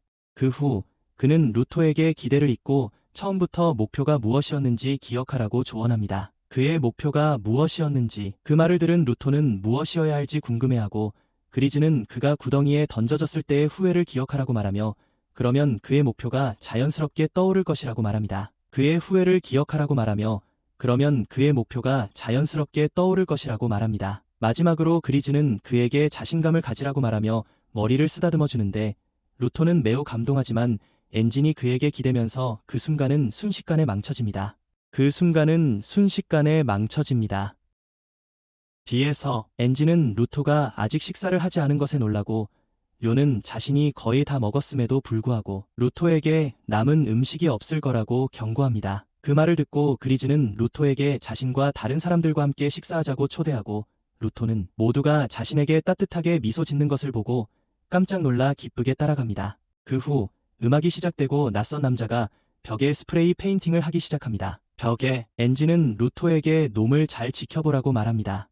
그는 자신이 하는 일을 하는 남자이기 때문입니다. 자신이 원하는 것을 고브가 그림을 그리는 동안 군중은 페인트 냄새가 난다며 멈추라고 소리치지만 그는 계속 그린다. 엔진은 이번에는 쓰레기를 그리지 말라고 부탁하지만 고브는 웃으며 약속할 수 없다고 말한다. 눈에 빛을 띠며 고브는 계속하고 루토는 그의 헌신에 놀란다. 한편 어두운 방에서 빨간 셔츠는 온몸에 부상을 입고 남자에게 애원한다. 그가 아는 모든 것을 말했으니 살려주라고. 악당은 그의 입에 칼을 꽂아넣고 재빨리 빼내며 그의 소원을 들어준다. 레드 셔츠가 그에게 했던 루토에 대한 설명을 반복하면서 나중에 세미와가 접수처로 돌아왔을 때 그녀는 고객으로부터 전화를 받고 잔카와 루토 그리고 지지자들을 불러 요청에 대해 브리핑한다. 요청에 대해 잔카는 루토가 아직 정식으로 청소부에 합류하지 않았는데도 함께 보낸 것에 대해 접수원에게 불평한다. 정식으로 합류하지 않았는데도 세미와는 루토를 특정해서 부른 이유가 요청이 그와 관련이 깊기 때문이라고 답한다. 그녀는 한 상인이 오염된 구역을 여행하던 중 쓰레기, 괴물에게 짐을 도둑맞았다고 설명한다. 그리고 이제 그 물건을 되찾아 달라고 요청했다. 그녀는 의뢰인이 루토처럼 어떤 영웅과 함께 살고 있다고 덧붙이며 그것이 루토가 지상으로 돌아갈 길에 대한 힌트를 얻는데 도움이 될 수 있다고 생각한다고 말한다. 그리즈는 루토가 걱정할지도 모른다고 깨닫고 그에게 갈지 말지는 선택권이 있다고 말한다. 루토는 자신이 방해가 될까 봐 장갑을 보다가 그래도 한번 해보기로 하고 따라갈 준비가 되었다고 답한다. 세미와는 잔카가 불안해하는 것을 느끼고 엔진이 잔카가 모든 것을 처리할 수 있다고 말했다고 말하며 그를 격려한다. 이것은 잔카의 기분을 바꾸어 놓았고 그는 즐겁게 리더 역할을 맡는다. 임무를 가는 도중 루토는 그리츠에게 무기를 가지고 다니지 않냐고 묻는다. 그리츠는 여분의 칼이 있지만 맨손으로 싸우는 것을 선호한다고 설명한다. 맨손으로 싸우는 것을 선호한다고 설명한다. 팔로우는 그리즈가 전투에 나설 때마다 아무 부적에 기도한다고 놀리고 그리즈가 자신의 물건을 보여주는 동안 갑자기 그들은 무서운 가면을 쓴 낯선 사람이 뒤에 서 있는 것을 보고 깜짝 놀랍니다. 낯선 사람은 자신이 의뢰인이라고 설명하며 모두가 자신의 요청을 들어주러 와줘서 고맙다고 말합니다. 그녀는 쓰레기 괴물의 소굴로 그들을 안내할 것이라고 말합니다. 루토는 신이 나서 스페라이트에 대해 여러 질문을 쏟아냅니다. 상인 여성은 그저 화물을 운반하고 있었다고 대답합니다. 스페라이트를 넘어 그들을 데려왔지만 그들이 의식을 잃었기 때문에 그녀조차도 그들을 걱정하고 있습니다. 루토는 심각한 표정으로 스페라이트를 팔 계획이냐고 묻습니다. 상인 여인은 그런 짓을 하지 않는다고 부인하며 자신은 오직 스페라이트에만 관심이 있다고 분명히 말합니다. 일행이 상인을 따라가는 동안 잔카는 모든 것이 의심스럽다고 느낍니다. 쓰레기 짐승들은 보통 사람을 보자마자 공격하는데 왜 굳이 사람을 납치하는 것인지 의아해합니다.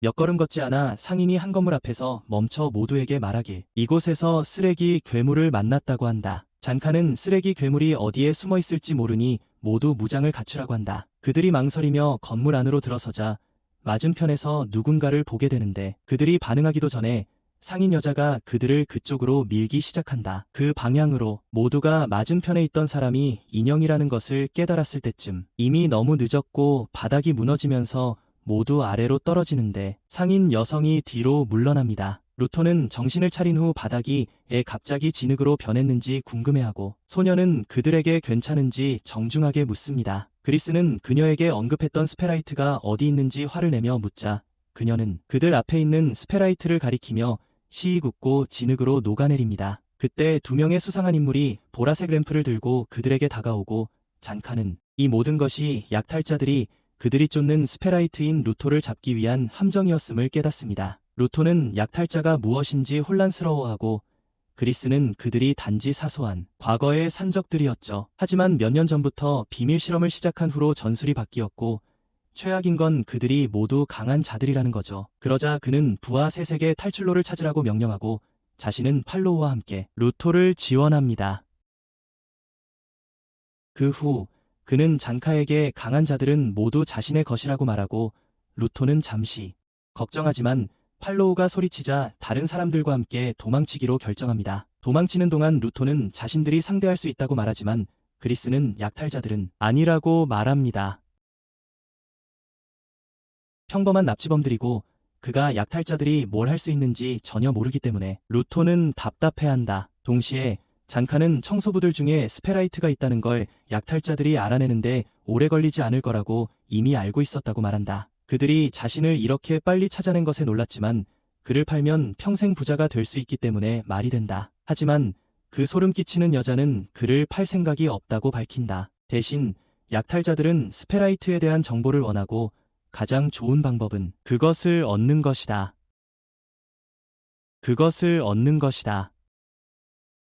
그 스피라이트에게 어떻게 살아남았는지 물어보려는 겁니다. 장벽을 넘어 살아남았는지 말이죠. 잔카는 마스크를 벗으며 스피어 따위는 신경 쓰지 않는다고 말하고 주변에 쓰레기, 괴물이 없는지 확인합니다. 여자는 진흙 인형을 소환하며 확인시켜주고 그녀의 힘을 본 후 잔카는 땅이 진흙으로 변한 것이 그녀의 능력임을 빠르게 알아차립니다. 잔카는 그녀의 물렁한 진흙 꼭두각시를 상대하는 것이 자신에게 어렵지 않을 것이라고 주장하며 빠르게 생체기구를 활성화합니다.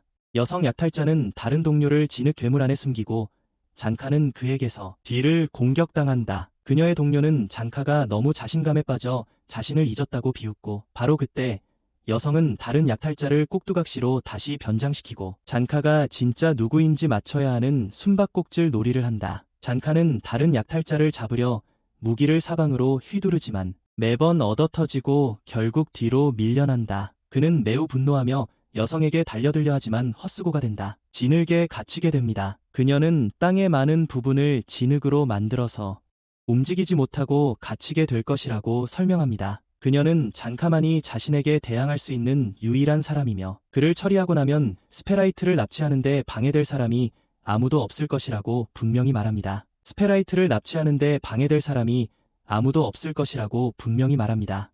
잔카는 그녀의 어리석은 전술이 자신을 많이 짜증나게 한다고 큰 소리로 말하며 그녀의 말을 끊습니다.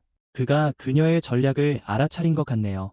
그녀는 삽으로 진흙을 통제하고 동료는 중요한 도구로 피해를 입힌다고 설명합니다. 피해를 입힌다고 설명합니다. 그는 그녀의 동료가 설피를 신고 있어서 불안정한 땅을 걸을 수 있다고 덧붙이며 이제 그들의 전술을 파악했으니 그들을 쓰러뜨릴 생각에 신이 난다고 말합니다. 그녀는 이를 조롱으로 받아들이고 잔카에게 상황이 더 힘들어질 거라고 경고하지만 그는 자신감을 유지하며 자신의 중요한 도구를 안다고 대답합니다. 매일 냄새를 맡고 훈련해서 훨씬 나아졌죠. 여자는 그의 긴 연설에 짜증이 나서 진흙 괴물들을 보내 공격하게 하지만 잔카는 재빨리 막대기를 집어 땅에 내리칩니다. 그는 음파 진동을 이용해 침입자들의 위치를 파악한 다음 곧바로 그들에게 달려들어 순식간에 둘 다 쓰러뜨립니다. 여자가 쓰러지자 그녀의 모든 애완 괴물들은 다시 진흙으로 변하고 잔카가 약간 우쭐해질 때쯤 그는 등 뒤에서 강한 존재감을 느끼는데 그 존재는 이전에 빨간 셔츠를 고문했던 사악한 남자였습니다. 한편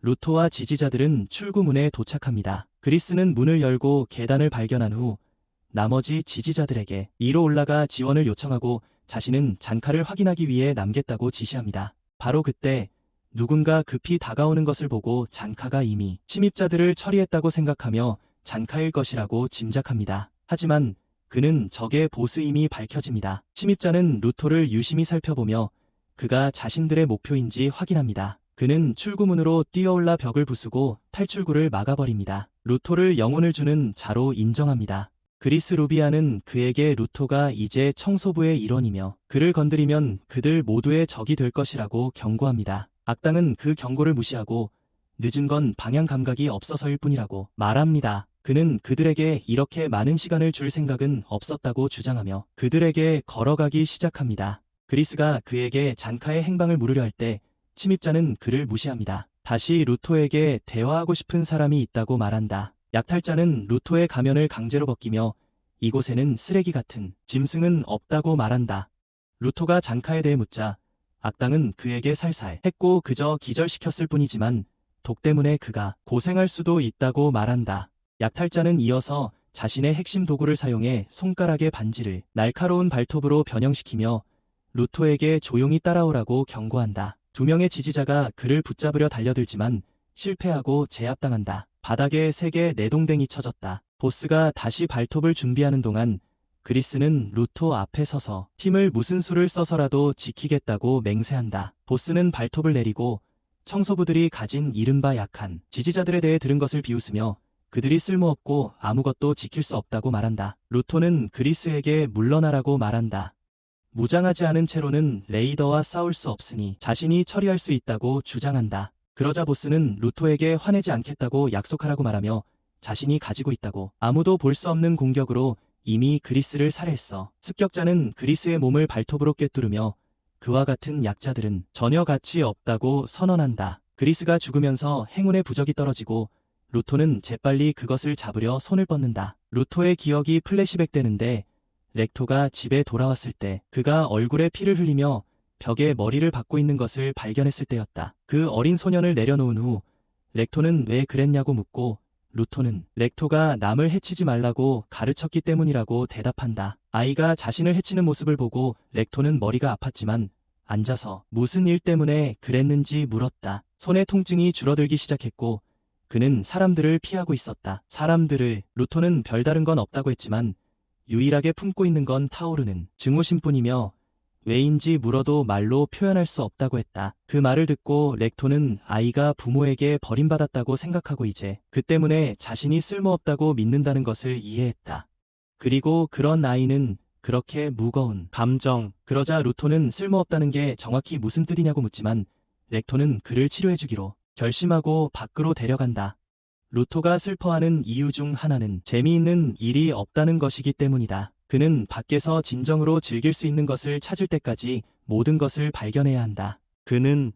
렉토는 그를 격려하며 언젠가 그의 텅 빈 방이 그가 사랑하는 것들로 채워질 날이 올 것이라고 말하지만 만약 그가 원한다면 미리 경고해달라고 약속하게 한다. 여자를 집에 데려와요. 그 후 그들은 백워터 마을 도서관으로 가서 책을 읽고 그는 루토에게 축구를 가르치려 하지만 순진한 소녀는 공이 불쌍해서 공을 쓰다듬기 시작해요. 다음으로 그들은 요리를 시도하고 루토는 채소를 아주 잘 썬다는 것을 보여줘요. 너무 잘해서 그는 심지어 보드까지 잘라버리는데 엄청난 실패를 생각하며요. 렉토는 어린 소년이 적어도 에너지를 보여줘서 기쁘고 그들은 그가 무엇을 즐기는지 찾을 시간이 많아요. 바로 그때 루토는 마을 사람이 쓰레기를 버리는 것을 보고 렉토에게 무엇을 하고 있냐고 묻는다. 그는 버려진 물건에 너무 매료되어 문을 박차고 들어가 쓰레기통으로 뛰어든다. 렉토가 따라잡았을 때 그는 아이가 그 물건을 꽉 쥐고 엉엉 울고 있는 것을 본다. 렉토는 자신이 어떤 감정을 느끼는지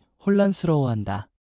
루토는 수명이 긴 물건이 버려졌다는 것이 끔찍하다고 울부짖는다. 그저 조금 망가졌다는 이유로 버려지진 않아요. 그는 계속 고치고 싶다고 소리치고 렉토는 루토가 단순히 자신의 감정을 자신에게 투영하는 게 아니라 실제로 가치 있다고 여기는 것들에 가치를 부여한다는 걸 깨닫습니다. 현재로 돌아와 루토는 그리스의 부적 안에 힘을 깨우고 아직 삶에 매달려 있던 그리스는 그 힘을 이전에는 절대 활성화할 수 없었는지 마침내 이해합니다. 지금까지 아무도 그것의 본질을 진정으로 이해한 적이 없었기 때문입니다. 루토의 능력은 아무 물건이나 핵심 도구로 바꾸는 것이 아닙니다. 대신에 그것들의 진정한 숨겨진 가치를 끌어내는 것이죠. 루토는 행운의 부적을 커다란 눈이 달린 방어용 무기로 변형시키고 당황하기는커녕 악당은 그저 그것을 보고 군침을 흘립니다. 악당은 호기심이 생겨 루토에게 이것이 그의 핵심 도구인지 묻고 에더에게 그것에 대한 모든 것을 알아내라고 시킵니다.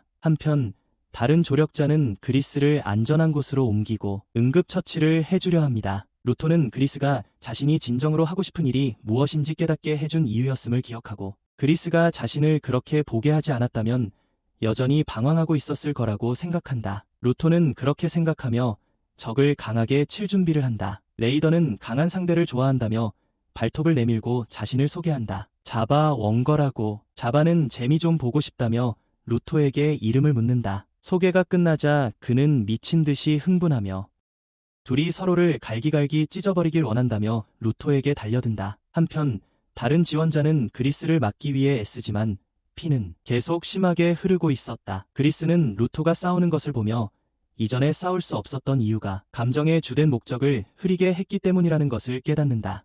하지만 이제 그를 산만하게 할 것은 아무것도 남지 않았다. 다시 싸움으로 돌아와 자버는 뒤로 뛰어 벽에 달라붙으며 루토에게 왜 자신에게 오지 않느냐고 묻는다. 루토는 자신에게 오라고 말하고 레이더는 그대로 따른다. 강력한 공격으로 루토를 뛰어넘습니다. 하지만 루토가 이미 어떻게든 피했기 때문에 바닥에 착지하게 됩니다. 어떻게든 제버는 계속해서 맹공격을 퍼붓지만 루토는 모든 공격을 피합니다. 마침내 제버가 왜 자신의 공격이 그에게 닿지도 않느냐고 묻자 루토는 그의 친구 그리즈가 모두가 무사히 돌아오기를 기도했고 무사하다는 것은 다치지 않는다는 뜻이므로 그는 적의 공격이 자신에게 닿지 않도록 방어에 집중하고 있다고 설명합니다.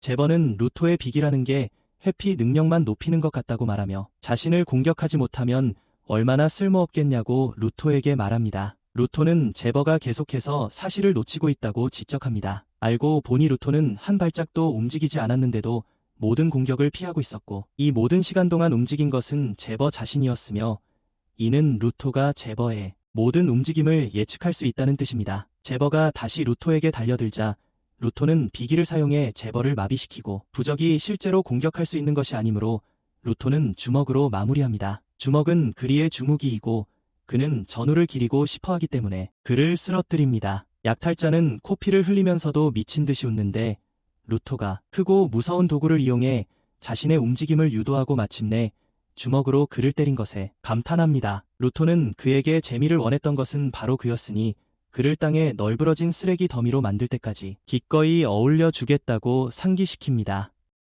그가 엄청난 무례를 표하는 것을 듣고 제버는 정말 화가 나서 루토가 무자비한 자가 죄책감을 느끼지 않는다는 점에서 꽤 냉정하다. 루토가 그에게 그만이 유일한 예외라고 말하는 순간 제버가 그의 뒤에 나타나 공격할 준비를 하지만 루토는 그를 다시 마비시키고 그의 복부에 또 한 번의 잔혹한 펀치를 날려 제버와 그의 섬뜩한 미소를 날려버린다. 보스는 빠르게 회복하지만 너무 빠르게 뛰어다녀 그의 주위에 먼지 구름이 형성되고 이 때문에 루토의 눈으로는 따라갈 수 없게 된다.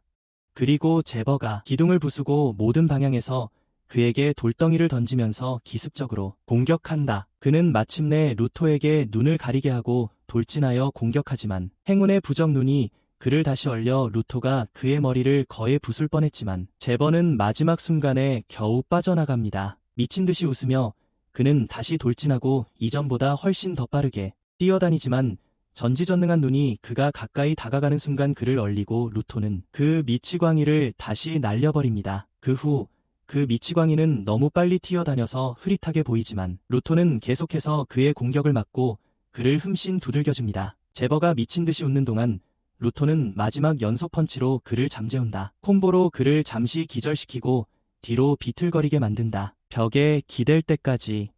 개가 숨쉬듯 헐떡이는 그를 보고 루토는 포기하라고 하지만 제버는 그저 웃을 뿐이다.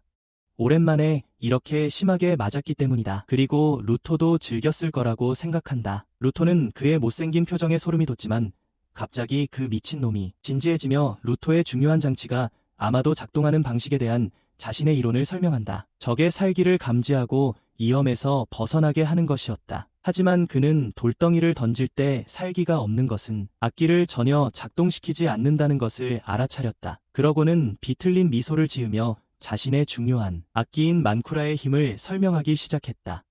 오른발톱은 대상을 마비시킬 만큼 강력한 독을 가지고 있어서 숨쉬기 힘들게 한 다음 갑자기 그의 가슴 깊숙이 찔러 넣는다고 말했다. 가슴에. 루토는 그 미치광이가 고통 속에서 순수한 즐거움에 웃는 것을 혼란스럽게 쳐다본다. 그때 제버는 독 때문에 의식을 잃고 무의식 상태에서 싸우게 되면 사리를 감지할 수 없을 거라고 설명합니다. 그는 앞으로 일어날 일에 대한 기대감을 표출하며 서서히 의식을 잃어가고 루토는 그의 몸이 경련하고 눈이 뒤집히며 뒤쪽 벽이 부서지는 것을 공포에 질려 말없이 바라봅니다. 제버는 자신의 독으로 기절한 후 갑자기 텅 비고 생기 없는 눈으로 큰 비명을 지르며 엄청난 힘으로 소년에게 돌진합니다. 루토는 상대방이 다시 전력을 되찾은 것 같다는 것을 깨닫고 당황하며 서포터들에게 너무 가까이 붙어 있다는 거려. 저 미치광이가 그들에게 접근하면 누군가 다칠 수도 있으니 루토는 그를 떼어내기 위해 반대 방향으로 달리기 시작합니다. 제버는 여전히 소리를 지르며 그를 쫓아오고 루토는 간신히 그를 뒤로 밀쳐내지만 그 미치광이는 한치의 망설임도 없이 즉시 일어나 다시 소리를 지릅니다. 그때 루토는 그 미치광이가 자신의 독을 자신에게 사용할 것이라고 말했을 때 거짓말을 한 것이 아니라는 것을 알아차립니다. 이는 루토의 무기가 이제 쓸모없다는 것을 의미합니다.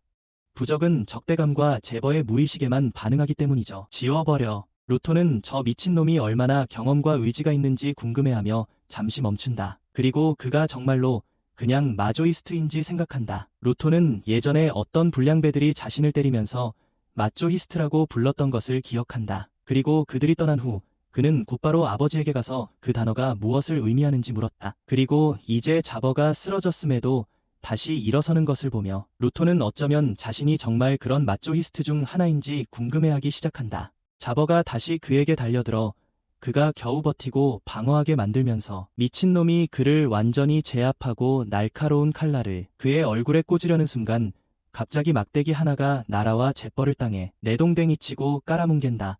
루토는 즉시 그 무기가 젠카의 것이라는 걸 알아본다. 젠카가 나타나 자신은 그렇게 쉽게 당하지 않을 거라고 주장하며 루토에게 태그 준비를 하라고 말한다. 루토는 젠카 옆으로 뛰어들며 그가 간신히 버티고 있는 것 같다고 말하지만 젠카는 괜찮다며 대수롭지 않게 넘기고 자신을 얕보지 말라고 말한다. 그에게서 눈을 떼라고 한다. 그는 이제 루토가 자신의 중요한 도구의 힘을 사용할 때가 되었다고 덧붙이며 상황이 좋지 않다고 말합니다. 상황이 좋지 않다고 말합니다. 루토는 진짜 문제는 그의 능력이 무의식 상태의 미치광이에게는 통하지 않는다는 것이라고 주장하며 지금은 겨우 공격을 피하고 있다고 말합니다. 젠카가 그의 중요한 도구는 적대감에만 반응한다고 묻자 우리 친구는 당황하며 어떻게 그걸 알았는지 묻습니다. 젠카는 처음부터 싸움을 지켜보고 분석해왔다고 설명하며 결국 자신이 그의 스승이라는 것을 상기시킵니다. 그렇게 말하며 젠카는 혼잣말로 루토는 공격할 수 없지만 자신은 오히려 움직일 수 없다는 것을 깨닫는다. 젠카는 좋은 생각이 떠올라 루토에게 자신을 때리게 해달라고 부탁한다. 그 말을 들은 소녀는 젠카가 제버처럼 누군가를 때리는 것을 즐기는지 궁금해하지만 젠카는 그저 실험일 뿐이라고 설명한다. 소녀는 도대체 무슨 문제냐고 묻자 젠카는 만약 자신이 쳐서 그의 생명장치가 활성화될지 그리고 그를 원하는 장소로 이동시킬 수 있을지 보고 싶다고 설명한다. 그렇게 되면 그는 긴 막대기로 미치광이를 제압할 수 있습니다. 루토는 그게 통하지 않으면 괜히 맞을 거라고 지적하고 젠카는 그냥 안타깝다고 대답합니다. 바로 그때 제버는 막대기에서 풀려나 그들에게 곧장 돌진하며 발톱 한 번 휘둘러 두꺼운 기둥을 파괴합니다. 그들이 길을 비키는 동안 젠카는 루토에게 발톱이 그를 긁지 않도록 하라고 명령합니다. 아주 작은 접촉이라도 그를 땅바닥에서 꿈틀거리게 할 것이기 때문입니다. 젠카는 무기가 부서져 화가 나고 루토는 그를 비웃는다. 그 말을 들은 젠카는 루토가 자초한 일이라며 소년에게 달려들어 때리려 하지만 전지전능한 눈이 그를 공중에서 멈추게 하고 제버에게 던져 그를 다음 벽으로 날려버린다. 청소부 듀오는 어떻게 그런 일이 일어났는지 충격에 빠지지만 루토는 젠카가 자신을 진심으로 해치려 했다는 사실에 화가 난다. 그의 스승은 그것을 필요한 실험이라고 둘러대고 그들은 훌륭한 팀이 될 것이며 전력을 다해 즐거운 시간을 보낼 것을 기대한다. 진짜 재밌겠네. 제버가 전속력으로 돌진하자 젠카는 루토의 머리를 수박처럼 부수려 하고 루토는 자신의 힘을 이용해 제버를 날려버려 보스를 땅에 세게 박아버립니다. 젠카는 그 범위에 감탄하지만 루토에게 좀 더 부드럽게 하라고 말합니다. 루토는 자신의 사전엔 부드러움이란 단어가 없다며 젠카에게 곧장 달려들고 젠카는 격분하여 다시 그를 때려 눕힐 준비를 합니다. 이전처럼 루토는 젠카를 맹렬한 속도로 불쌍한 보스에게 날려버리지만 제버가 반격하려 하지만 또다시 제압당합니다. 하지만 젠카는 무자비하게 또 다른 일격을 가해 그를 지붕으로 몰아넣고 통쾌한 마무리 일격을 날리려 하지만 그것이 닿기 전에 루토가 그를 비틀어 고통을 이어갑니다. 세 번째 공격은 제버를 벽으로 강하게 날려버리고 그 미치광이는 마침내 의식을 되찾고 미스터 배드 애티튜드에게 인사를 건네는데 그는 제버를 단단한 콘크리트에 처박습니다. 그 후 젠카는 착지했다가 뒤로 넘어지는데 계속된 비행으로 지쳐서입니다. 그를 때렸고 이제 그의 온몸이 아프다. 동시에 루토의 힘이 꺼지고 그리스의 행운의 부적이 먼지로 변한다. 그것을 본 루토는 그리스가 자신에게 맡긴 소중한 것을 잃은 것에 슬퍼하며 이제 무엇을 해야 할지 고민한다. 젠카는 자신이 만드는 생명 유지 장치가 제한된 시간 동안만 지속될 수 있다고 생각하는 순간 루토는 갑자기 몸을 떨고 숨을 헐떡이다가 땅에 쓰러진다. 자세히 보니 젠카는 그의 등에 긁힌 자국을 발견하고 그가 돌아보니 제버가 이전처럼 왼손톱으로 자신을 찌르는 것을 본다. 보스가 루토에게 태연하게 다가가자 젠카는 어떻게 아직도 움직일 수 있냐고 혼란스럽게 묻는다. 그렇게 얻어맞고도 말이다. 그의 왼쪽 발톱이 상처를 치료할 수 있다고 생각하며 하지만 자바는 상처를 치료하는 건 절대 아니지만 고통을 없애준다고 설명한다. 고통을 없애준다고. 자바는 이렇게까지 궁지에 몰릴 줄은 몰랐다며 이런 싸움 경험을 선사해준 것에 대해 감사하다고 말한다. 감사하다고. 그의 오른쪽 발톱에 묻은 독은 자신에게 약 10분 정도만 효과가 있다고 주장한다. 자신은 익숙해서 10분이면 되지만 젠카는 30분 정도 걸릴 테니 한 번 더 약을 투여해서 젠카를 다시 기절시킵니다. 또 그는 납치라는 진짜 목표를 달성하지 못하면 꾸중만 들을 거라고 중얼거립니다. 그 후 약탈자는 루토를 안고 가버리고 젠카는 무력하게 바라봅니다. 제버는 루토와 함께 달리면서 잠시 부하들을 떠올리지만 이내 잊어버립니다. 루토는 움직이려 애쓰지만 꼼짝 못하는 사이 빠르게 사라진다. 소녀는 자신 때문에 그리즈와 다른 사람들이 다쳤을까 봐 걱정한다. 제버는 미소를 지으며 뛰어오르지만 갑자기 건물 안이 아니라 밖으로 나와 있음을 깨닫는다. 주위를 둘러보던 그는 가위를 든 료를 발견하고 반응하기도 전에 우산이 그를 때려 루토를 떨어뜨리며 뒤로 날려버린다. 엔진이 나서서 청소할 게 있다고 말하고 레이더는 기절한 채 쓰러져 있다. 엔진은 건물이 깊이 묻혀 있어서 그곳의 통신장치로는 외부와 연락할 수 없다고 설명합니다. 거기서 외부와 연락할 수 없다고요. 그는 레이더가 친구들을 지하에 가두어 통신을 차단한 것에 대해 꾸짖습니다. 통신을 차단하기 위해 다행히 톰을 포함해 먼저 탈출한 지원자들이 근처 마을에서 그의 휴대폰을 찾아 지원을 요청할 수 있었습니다. 그렇지 않았다면 아무도 눈치채지 못했을 겁니다. 톰은 그리와 젠카가 아직 거기에 있어야 한다고 주장하며 걱정합니다. 너무 오래 떠나 있었지만 엔진은 그들이 걱정하지 않아도 된다고 말합니다. 왜냐하면 그 둘은 그렇게 약하지 않기 때문이죠. 그는 소녀에게 몇 명의 지원병을 데리고 내려가서 그들을 확인하라고 지시합니다. 그는 레이더를 상대하는 동안에요. 제버가 끼어들어 자신이 마치 버려지는 쓰레기처럼 무시당하고 있다고 주장하며 이 모든 상황이 자신을 흥분시킨다고 말합니다. 엔진은 불쌍한 루토가 처음부터 그런 이상한 미치광이와 싸우고 있었다는 것에 동정심을 느낍니다. 그리고 다른 청소부들은 제버가 친구들을 다치게 했다는 것에 분노합니다. 엔진은 악당에게 쉽게 봐주지 않을 거라고 경고하지만 자버는 아무렇지도 않은 듯 루토를 데려가야 할 의무가 있다고 주장한다. 도망치고 싶어도 이건 경매가 아니라고 말하며 그때 자버는 크톤이라는 소녀에게 뒤에서 안기는데 그녀는 냉철한 눈빛으로 돌아갈 시간이라고 말한다. 그는 정신을 차리고 그 난쟁이에게 내 얼굴 앞에서 꺼지라고 말한다. 루토를 데려가기 전까지는 돌아가지 않을 거라고. 그녀는 침착하게 청소부 증원군이 곧 올 거라고 지적하지만 엔진은 그녀가 어디서 왔는지 몰라 멍해진다. 제버는 짜증이 나서 재미가 막 시작됐는데 그냥 갈 수 없다고 소리치지만 그녀가 리더가 아주 기뻐했다고 말하자 입을 다문다.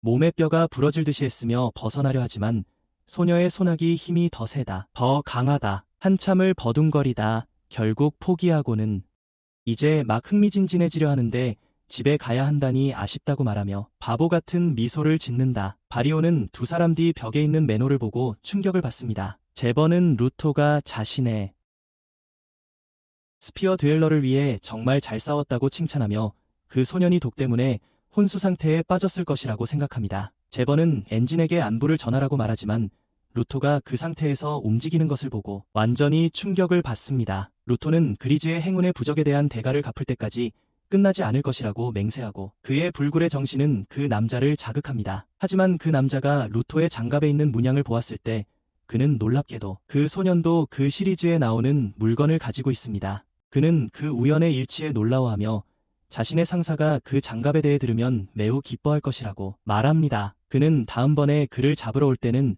훨씬 더 철저히 준비할 것이라고 약속하며 포털로 들어가기 전에 장갑을 잘 보관하라고 말합니다. 그 후 매놀은 흔적도 없이 사라지고 모두를 경악하게 만들며 루토는 그 시리즈가 대체 무엇인지 조용히 궁금해합니다. 나중에 의료팀이 도착하고 루토는 그리그리스가 어떤 모습으로 있는 것을 발견하고 그에게 달려갑니다. 예전 같지 않아 보여요. 그의 초라한 모습에 루토는 눈물을 흘리고 소녀는 그의 소중한 행운의 부적을 망가뜨린 것에 대해 사과합니다. 그 남자는 그것이 자신에게 큰 의미가 있었다고 답하고 루토는 그것을 먼지로 만들어버린 것에 대해 더욱 죄책감을 느낍니다. 하지만 그리스는 루토가 그것 덕분에 살아남을 수 있었다고 말합니다. 클리너 본부로 돌아와 엔지는 풀이 죽어있는 루토 옆에 앉아 무엇을 하고 있냐고 묻습니다. 루토는 아무 대답도 하지 않자 엔지는 그가 드디어 중요한 도구를 사용하는 법을 알아냈다는 소문을 들었다며 소년에게 칭찬을 건넨다. 하지만 루토는 갑자기 그리스가 심하게 다쳤다며 모든 일이 있은 후 어떻게 그를 대해야 할지 모르겠다고 소리친다. 그는 후회하며 구체에서 아무도 도울 수 없었다고 고백하며 지금 지하에서도 마찬가지로 쓸모없다고 느낀다. 루토는 평생 변하지 못할 거라 생각하며 자신을 저주한다. 그의 삶에서 그 말을 들은 엔지는 그에게 그리즈가 동료들을 위해 목숨을 걸 준비가 되어 있었고 루토를 특별해서 보호한 것이 아니라고 침착하게 말한다. 그는 루토를 믿었기 때문에 그를 보호했다. 엔지는 그에게 징징거리지 말고 병원에 있는 그리즈에게 가서 말하라고 한다. 병원에서 루토는 그리즈가 완벽하게 괜찮아 보이는 것을 보고 입을 다물지 못하고 그 남자는 그의 힘이 깨어난 것을 큰 미소로 축하한다. 루토는 자신의 눈을 믿을 수 없어 다시 한번 본다. 엔지는 루토가 그리스가 죽은 줄 알고 우울해했다는 걸 깨닫자마자 웃음을 터뜨리고 당황해서 죽을 지경인 순진한 아이를 계속 쓰다듬는다. 루토는 이제 당황해서 죽을 지경이다. 루토는 그리스에게 그런 심한 부상을 입으면 누구라도 죽었다고 생각할 거라고 소리친다. 그리스는 그런 심한 부상을 입으면 누구라도 죽었다고 생각할 거라고 소리친다. 하지만 그리스는 클리너의 의료팀 덕분에 살아남았고 진짜 구세주는 침대 옆에 서 있는 수줍은 소녀였다고 설명한다. 그리고 그리스는 다른 사람들을 치료하는 능력을 가진 유일한 기버인 이시아를 소개한다. 그녀에 대해 이야기하는 걸 듣고 소녀는 부끄러워하며 운이 좋았을 뿐이라고 주장한다. 운이 좋았을 뿐이라고. 엔지는 그녀가 매우 수줍음이 많아서 칭찬을 견디지 못한다고 설명하고 그리스는 자신의 목숨을 구해준 것에 대해 다시 한번 감사하며 그녀가 토마토처럼 얼굴을 붉히게 만든다. 그 후 그는 폴로워드에게 죄책감을 느낄 필요가 없다고 말한다. 왜냐하면 그 역시 레이더의 치명적인 공격으로부터 그를 구해줬기 때문이다. 그의 따뜻한 말에 젊은 지지자는 눈물을 흘리고 그는 다시 루토에게 돌아가 장카가 레이더를 제대로 혼내준 것에 경의를 표합니다. 그 후 그리스는 루토에게 행운의 부적은 잊으라고 말합니다. 왜냐하면 그는 루토가 그 진정한 가치를 알아볼 것을 알기에 기꺼이 그것을 주었기 때문입니다. 그 말을 들은 루토는 죄책감이 사라지고 그리스가 살아남아 기쁘다고 말합니다. 그러자 엔지는 레이더와 클리너들의 싸움이 시작되었으니 앞으로 전장에서 그들의 유일한 적은 쓰레기 괴물들만이 아닐 것이라고 모두에게 알립니다. 그가 새로운 정보가 있다고 밝히는 순간 거대한 남자가 방으로 들어와 레이더들도 구체를 노리는 것 같다고 말합니다. 루토가 그에게 누구냐고 다그쳐 묻자 엔지는 태연하게 자신이 보스라고 답합니다. 루토는 보스가 바로 자기 눈앞에 서 있다는 사실을 받아들이는데 꼬박 1분이 걸립니다. 보스는 루토가 처음 합류했을 때 자리를 비웠던 것에 대해 사과하며 자신을 아르카 코르부스라고 소개합니다. 그는 자신이 보스처럼 보이지 않을지라도 여전히 보스라고 주장하며 처음에는 루토가 정보 때문에 그들과 함께 있는 줄 알았다고 설명합니다. 만약 그랬다면 그는 그를 곁에 두지 않았을 것이다. 하지만 그는 루토가 친구들을 위해 목숨을 건 방식을 높이 평가하며 팀의 실질적인 공헌을 할 힘이 있다는 것을 인정한다. 그 때문에 코르부스는 그를 기꺼이 팀의 일원으로 받아들이고 자신의 사무실로 오라고 말한다. 그곳에는 이미 그를 위한 유니폼과 정보가 준비되어 있었다. 루토가 그곳에 도착하자 코르부스는 지상과 구체 사이에 존재하는 경계에 대해 설명한다. 그곳을 넘으려는 자는 누구든 죽을 운명이라고. 루토가 새 정장을 입는 동안 보스는 그에게 국경과 가장 가까운 지역인 금지 구역에 살았던 한 여자의 이야기를 해줍니다. 어느 날 그녀는 길 잃은 여행자를 구해주었고 여행자가 그녀에게 거기서 무엇을 하고 있는지 묻자 그녀는 위에서 떨어지는 영혼들을 지켜보며 하루를 보낸다고 답했습니다. 그녀는 수년 동안 죽지 않고 국경을 넘나들 수 있었던 사람들을 보았다고 주장했습니다. 그 말을 들은 루토는 어떻게 그런 일을 해냈는지 배우고 자신이 떨어졌을 때 왜 죽지 않았는지 마침내 이해하기 위해 그 사람들을 찾아야 한다는 것을 깨닫습니다. 그것을 알아내야 한다고 생각합니다. 코르부스가 그에게 머물 건지 갈 건지 묻자 루토는 이를 악물고 대답한다. 돌아갈 거라고 단호하게. 갑자기 문이 열리며 엔진이 들어와 루토를 보고 기뻐한다. 그 제복을 입은 것을. 나중에 루토는 금지 구역으로 몰래 가려 한다. 그 여자를 찾고 정보를 모으기로 결심했지만 폴로우가 그를 끌고 돌아가려 하며 멈추라고 애원한다. 하지만 루토는 기다리기를 거부한다. 그가 원하는 건 돌아갈 길을 찾는 것뿐이니까. 가능한 한 빨리 엔진이 나서서 그를 진정시키며 정말로 가고 싶다면 적어도 먼저 준비해야 한다고 말합니다. 그는 루토에게 정보를 수집하거나 자신의 힘을 시험하지 않고 그곳으로 갈 계획인지 묻습니다. 엔진은 그가 자신의 약점과 한계를 이해해야 한다는 것을 깨닫게 하려 합니다. 루토가 자신도 함께 갈 것이냐고 묻자 엔진은 그렇다고 답하며 혼자 가는 것은 자살행위가 될 것이라고 경고합니다. 루토가 엔진이 예전에 혼자 갔던 것을 생각하는 동안 엔진 본인이 설명한다. 사냥 외에도 청소부들은 쓰레기 괴물과 약탈자에 대한 정보를 수집해야 한다고 말이다. 루토는 약탈자 같은 사람들이 어떻게 베푸는 사람이 될 수 있는지 한탄하지만 엔진은 모든 사람이 친절하거나 다정한 것은 아니라고 단호하게 말한다. 그는 외모가 멋진 사람들이 물건을 함부로 버리기도 하고 거칠게 생긴 사람들이 가진 것을 아끼기도 한다고 설명한다. 그는 베푸는 사람이 되는 것과 선하거나 악한 것은 아무 상관이 없다고 분명히 한다. 루토는 자신이 뭔가 잘못했나 싶어 시무룩하게 고개를 떨구지만 자신을 이곳으로 보낸 사람들을 용서할 수는 없었다. 그때 엔진이 오늘은 쉬라고 말한다. 방으로 돌아온 루토는 지루함에 미칠 지경이었고 뭔가 재미있는 일을 할 수 있기를 바랐다. 쓰레기통을 뒤지는 것처럼 말이다.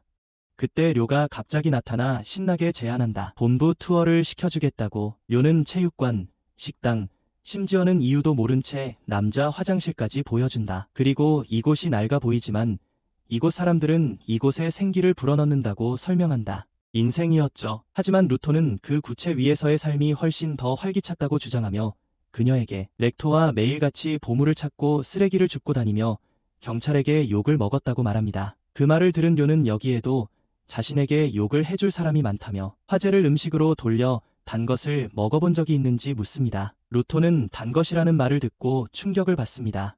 왜냐하면 그것은 오직 부자들만 먹을 수 있는 것이었기 때문입니다. 하지만 료는 이곳에는 좋은 것이 많다고 자랑합니다. 그 후 루토는 청소부들이 비앙데르라고 불리는 사람들에게서 사온 반짝이는 사탕을 보고 눈이 휘둥그레집니다. 그는 평생 한 번도 먹어본 적이 없다고 엔진에게 말합니다. 인생. 엔진은 지상과 지하에서는 상황이 다르지만 마약보다 사탕에 대한 수요가 더 많으니 중독되지 않는 것이 현명할 것이라고 대답합니다. 루토가 달콤한 사탕 한 접시를 보고 침을 흘리는 동안 엔진은 비앙데르가 최고급 요리사들을 고용하기 때문에 그들의 사탕은 지상보다 훨씬 더 맛있다고 설명합니다. 구체. 다음으로 료는 루토에게 맛을 보라고 유혹하고 루토는 떨리는 흥분 속에서 천천히 한 조각을 입으로 가져간다. 떨리는 흥분 속에서 그 순간 루토의 영혼은 거의 천국으로 올라갈 뻔했고 너무 맛있어서 쿠키 몬스터처럼 사탕을 먹기 시작한다. 쿠키 몬스터처럼 사탕을 먹기 시작한다.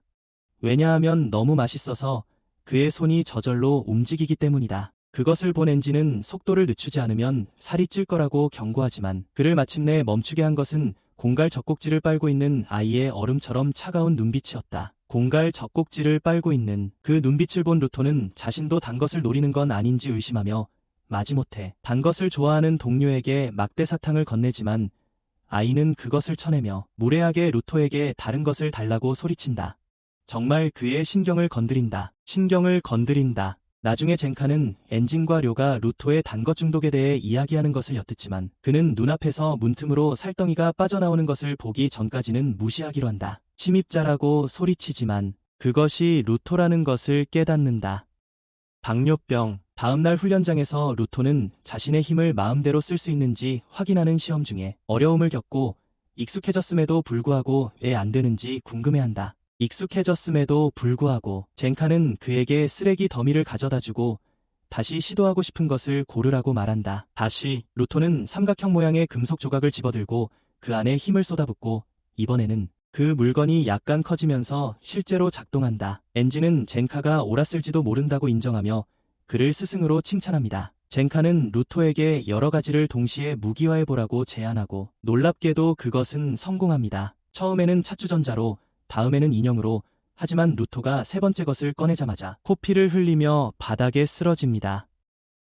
엔진은 이전에 코피를 흘렸을 때도 같은 일이 일어났다고 지적하며 이는 장갑의 품질이 너무 좋아서 그의 몸이 감당하기 어려울 수 있다는 것을 의미합니다. 그는 누군가가 물건을 오래 돌볼수록 더 좋아진다고 설명합니다. 더 큰 힘을 가질 수 있습니다. 그는 힘 외에도 반사된 능력은 사용자의 생각과 경험에 달려있다고 덧붙입니다. 젠카는 루토가 어릴 때부터 그 장갑을 돌보고 있었을 거라고 추측합니다. 그것이 장갑의 품질을 설명해주지만 그는 여전히 장갑이 그의 몸에 그렇게 큰 부담을 줄 수 있는지 궁금해합니다. 그 생각에 그는 불안해하며 심각한 아이템에 대해 생각하기 시작합니다. 루토는 이것이 사실이라면 그가 무기화하는 물건들이 결국 모두 사라지지만 그가 방금 만든 것들이 온전하다면 그것들에 시간 제한이 있을지도 모른다고 제안합니다. 료가 나서서 그것들이 후회가 없었기 때문일 수 있다고 말합니다. 그녀는 미소를 지으며 그의 능력이 버려진 것들에서 최대의 가치를 끌어내는 것 같다고 말합니다. 루토가 그것들을 다시 사용하기 때문에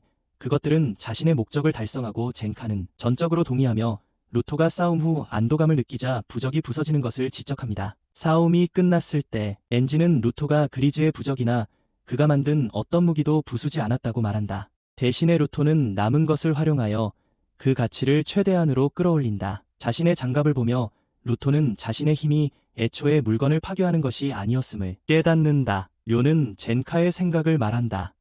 레이더가 장갑이 시리즈의 일부라고 주장했으니 그들은 비슷한 것이 더 있을지도 모른다고 믿게 되었다는 것이다. 그들을 루토가 왜 그런지 의문을 제기하는 동안 료는 그 장갑의 이름을 지어줘야 한다고 제안한다. 이미 이름을 지었고 엔진도 동의합니다. 한편 크토마니와 제버는 보스에게 돌아가고 보스는 입을 놀리기 시작합니다. 사막 재단 장비 시리즈와 시계 시리즈에 대해 말이죠.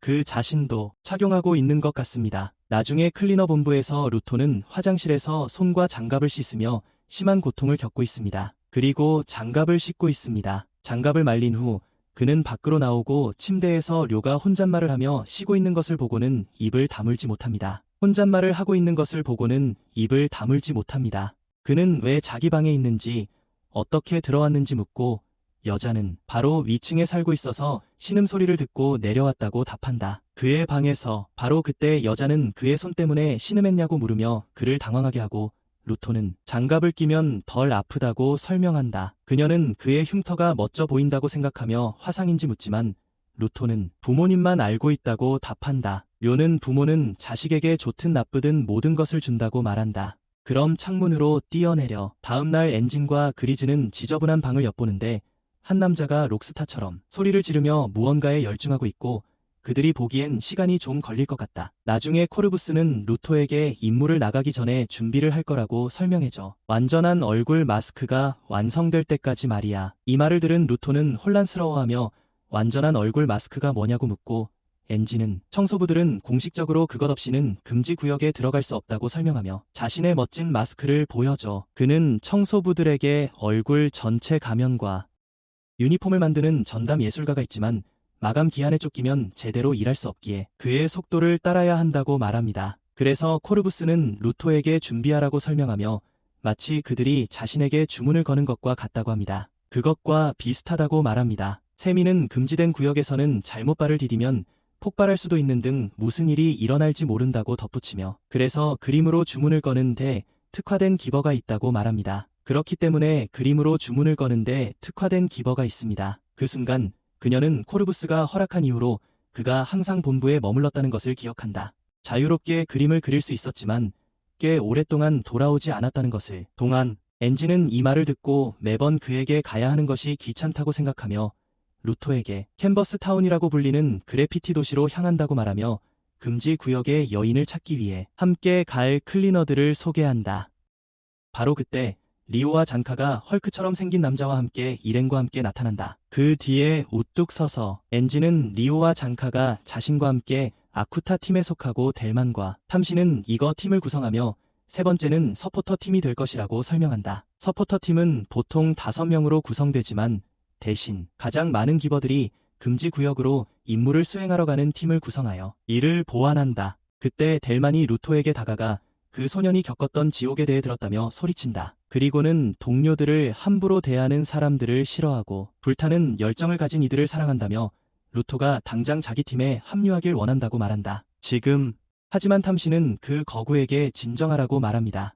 엔진이 이미 루토가 아쿠타 팀에 합류할 것이라고 말했고 루토에게 델만이 겉모습과 달리 좋은 사람이라고 확신시켜줍니다. 그는 열정적인 사람들을 좋아한다고 인정하며 루토가 합류하기를 원한다고 말하자 엔진은 그들에게 자신들이 얼마나 열정적인지 보여주라고 말합니다. 그 말을 들은 잔카는 아무렇지 않게 기마개를 끼고 자리를 뜨고 루토는 몹시 혼란스러워합니다. 다음으로 델만은 이를 갈며 몸을 풀고 모두에게 소리치며 분위기를 띄웁니다. 캔버스 타운으로 위험한 여정을 떠나지만 그들은 절대 지지 않을 겁니다. 그들은 청소부이고 청소부는 절대 지지 않으니까요. 다른 팀원들이 모두 들떠있는 동안 루토는 델먼의 열정적인 외침이 고막을 찢을 듯 들려오자 멘탈 붕괴를 겪다가 결국 함께 흥분하기 시작합니다. 이후 팀은 벤을 타고 출발하는데 지나가면서 그래피티를 그리던 두 예술가를 사다리에서 떨어뜨릴 뻔합니다. 마침내 캔버스 타운이 시야에 들어오자 루토는 놀라움에 눈이 휘둥그레집니다. 엔진이 메인 게이트 바로 앞에서 벤을 멋지게 드리프트하며 주차하자 루토는 지하 도시들이 모두 같은 방식으로 지어졌는지 묻습니다. 담수이는 큰 도시들은 보통 도명태로 지어져 위에서 떨어지는 쓰레기로부터 모두를 보호한다고 설명합니다. 그래서 개방된 곳에 사는 많은 사람들이 무작위로 쏟아지는 쓰레기에 깔려 죽는 경우가 많다고 하자 소녀는 슬퍼합니다. 그 후 그들은 대머리 남자가 앞문이 활짝 열려 있는데도 이상한 마을에 들어갈 수 없어 매우 혼란스러워하는 것을 봅니다. 다른 남자는 그를 믿지 않다가 세게 부딪히자 깜짝 놀랍니다. 보이지 않는 벽에 부딪혔어요. 무슨 일인지 어리둥절해하는 순간 엔진 일행이 아무렇지도 않게 걸어 들어가는 것을 보고 바보가 된 것 같았죠. 루토의 당황한 표정을 본 엔진은 너무 깊이 생각하지 말고 그냥 걸어 들어가라고 말해요. 이상한 생각만 하지 않으면 누구나 들어오고 나갈 수 있다고 하면서요. 그렇게 엔진은 쑥 들어가 버렸어요. 활기찬 도시 안에서 루토는 사방에 걸린 화려한 그림들에 감탄했고 료는 볼 때마다 늘 감탄하게 된다고 말했어요.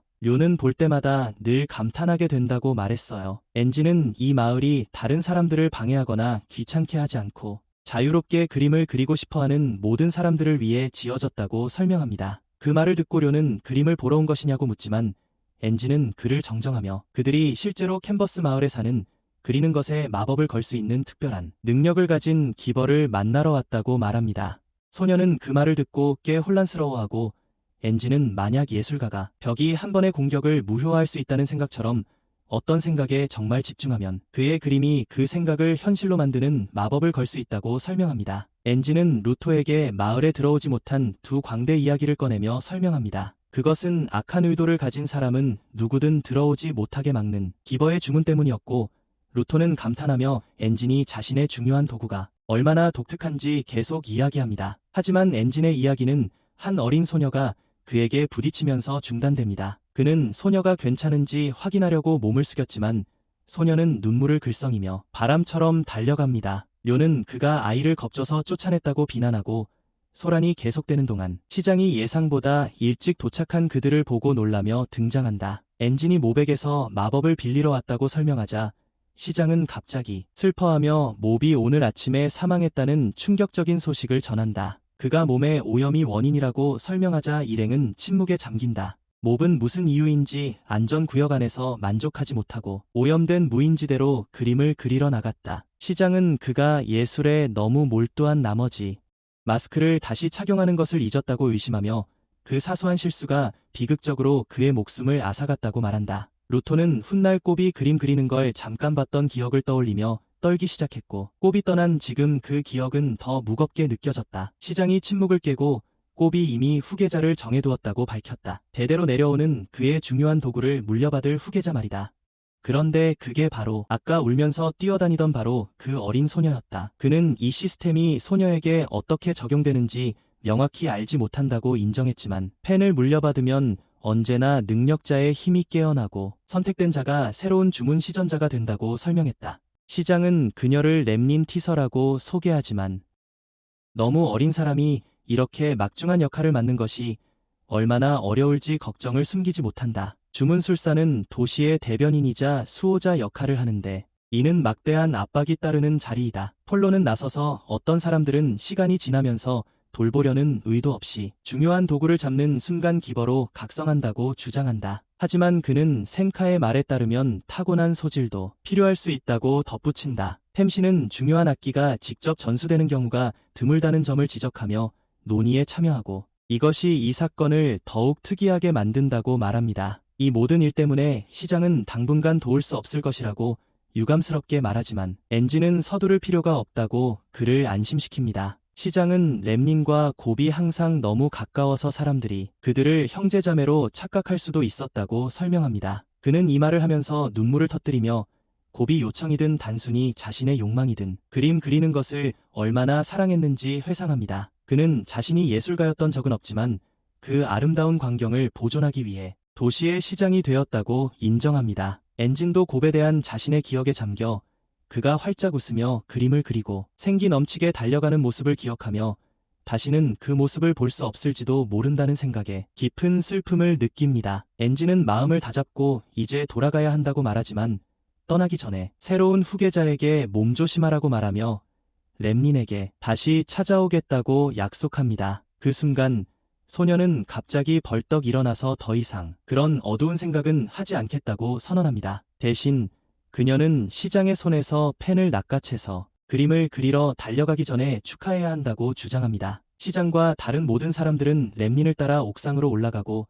그녀는 결연한 눈빛으로 그림을 그리기 시작합니다. 그녀는 고브의 죽음이 슬프지만 만약 그들이 모두 여기 앉아서 울고 슬픔에 잠겨 있다면 고브 자신도 그가 평화롭게 내세를 즐기도록 그렇기에 그녀는 슬픔에 잠기는 것을 거부하고 대신 펜을 높이 들어 열기 전에 그 순간 찬란한 빛이 터져나오고 펜은 무기로 변한다. 렘닌은 즐겁게 옥상에 그림을 그린다. 그녀는 즐겁게 작업을 마치고 갑자기 불꽃놀이로 변하는 눈부신 그림을 만들어 도시 위 하늘을 밝은 색으로 채운다.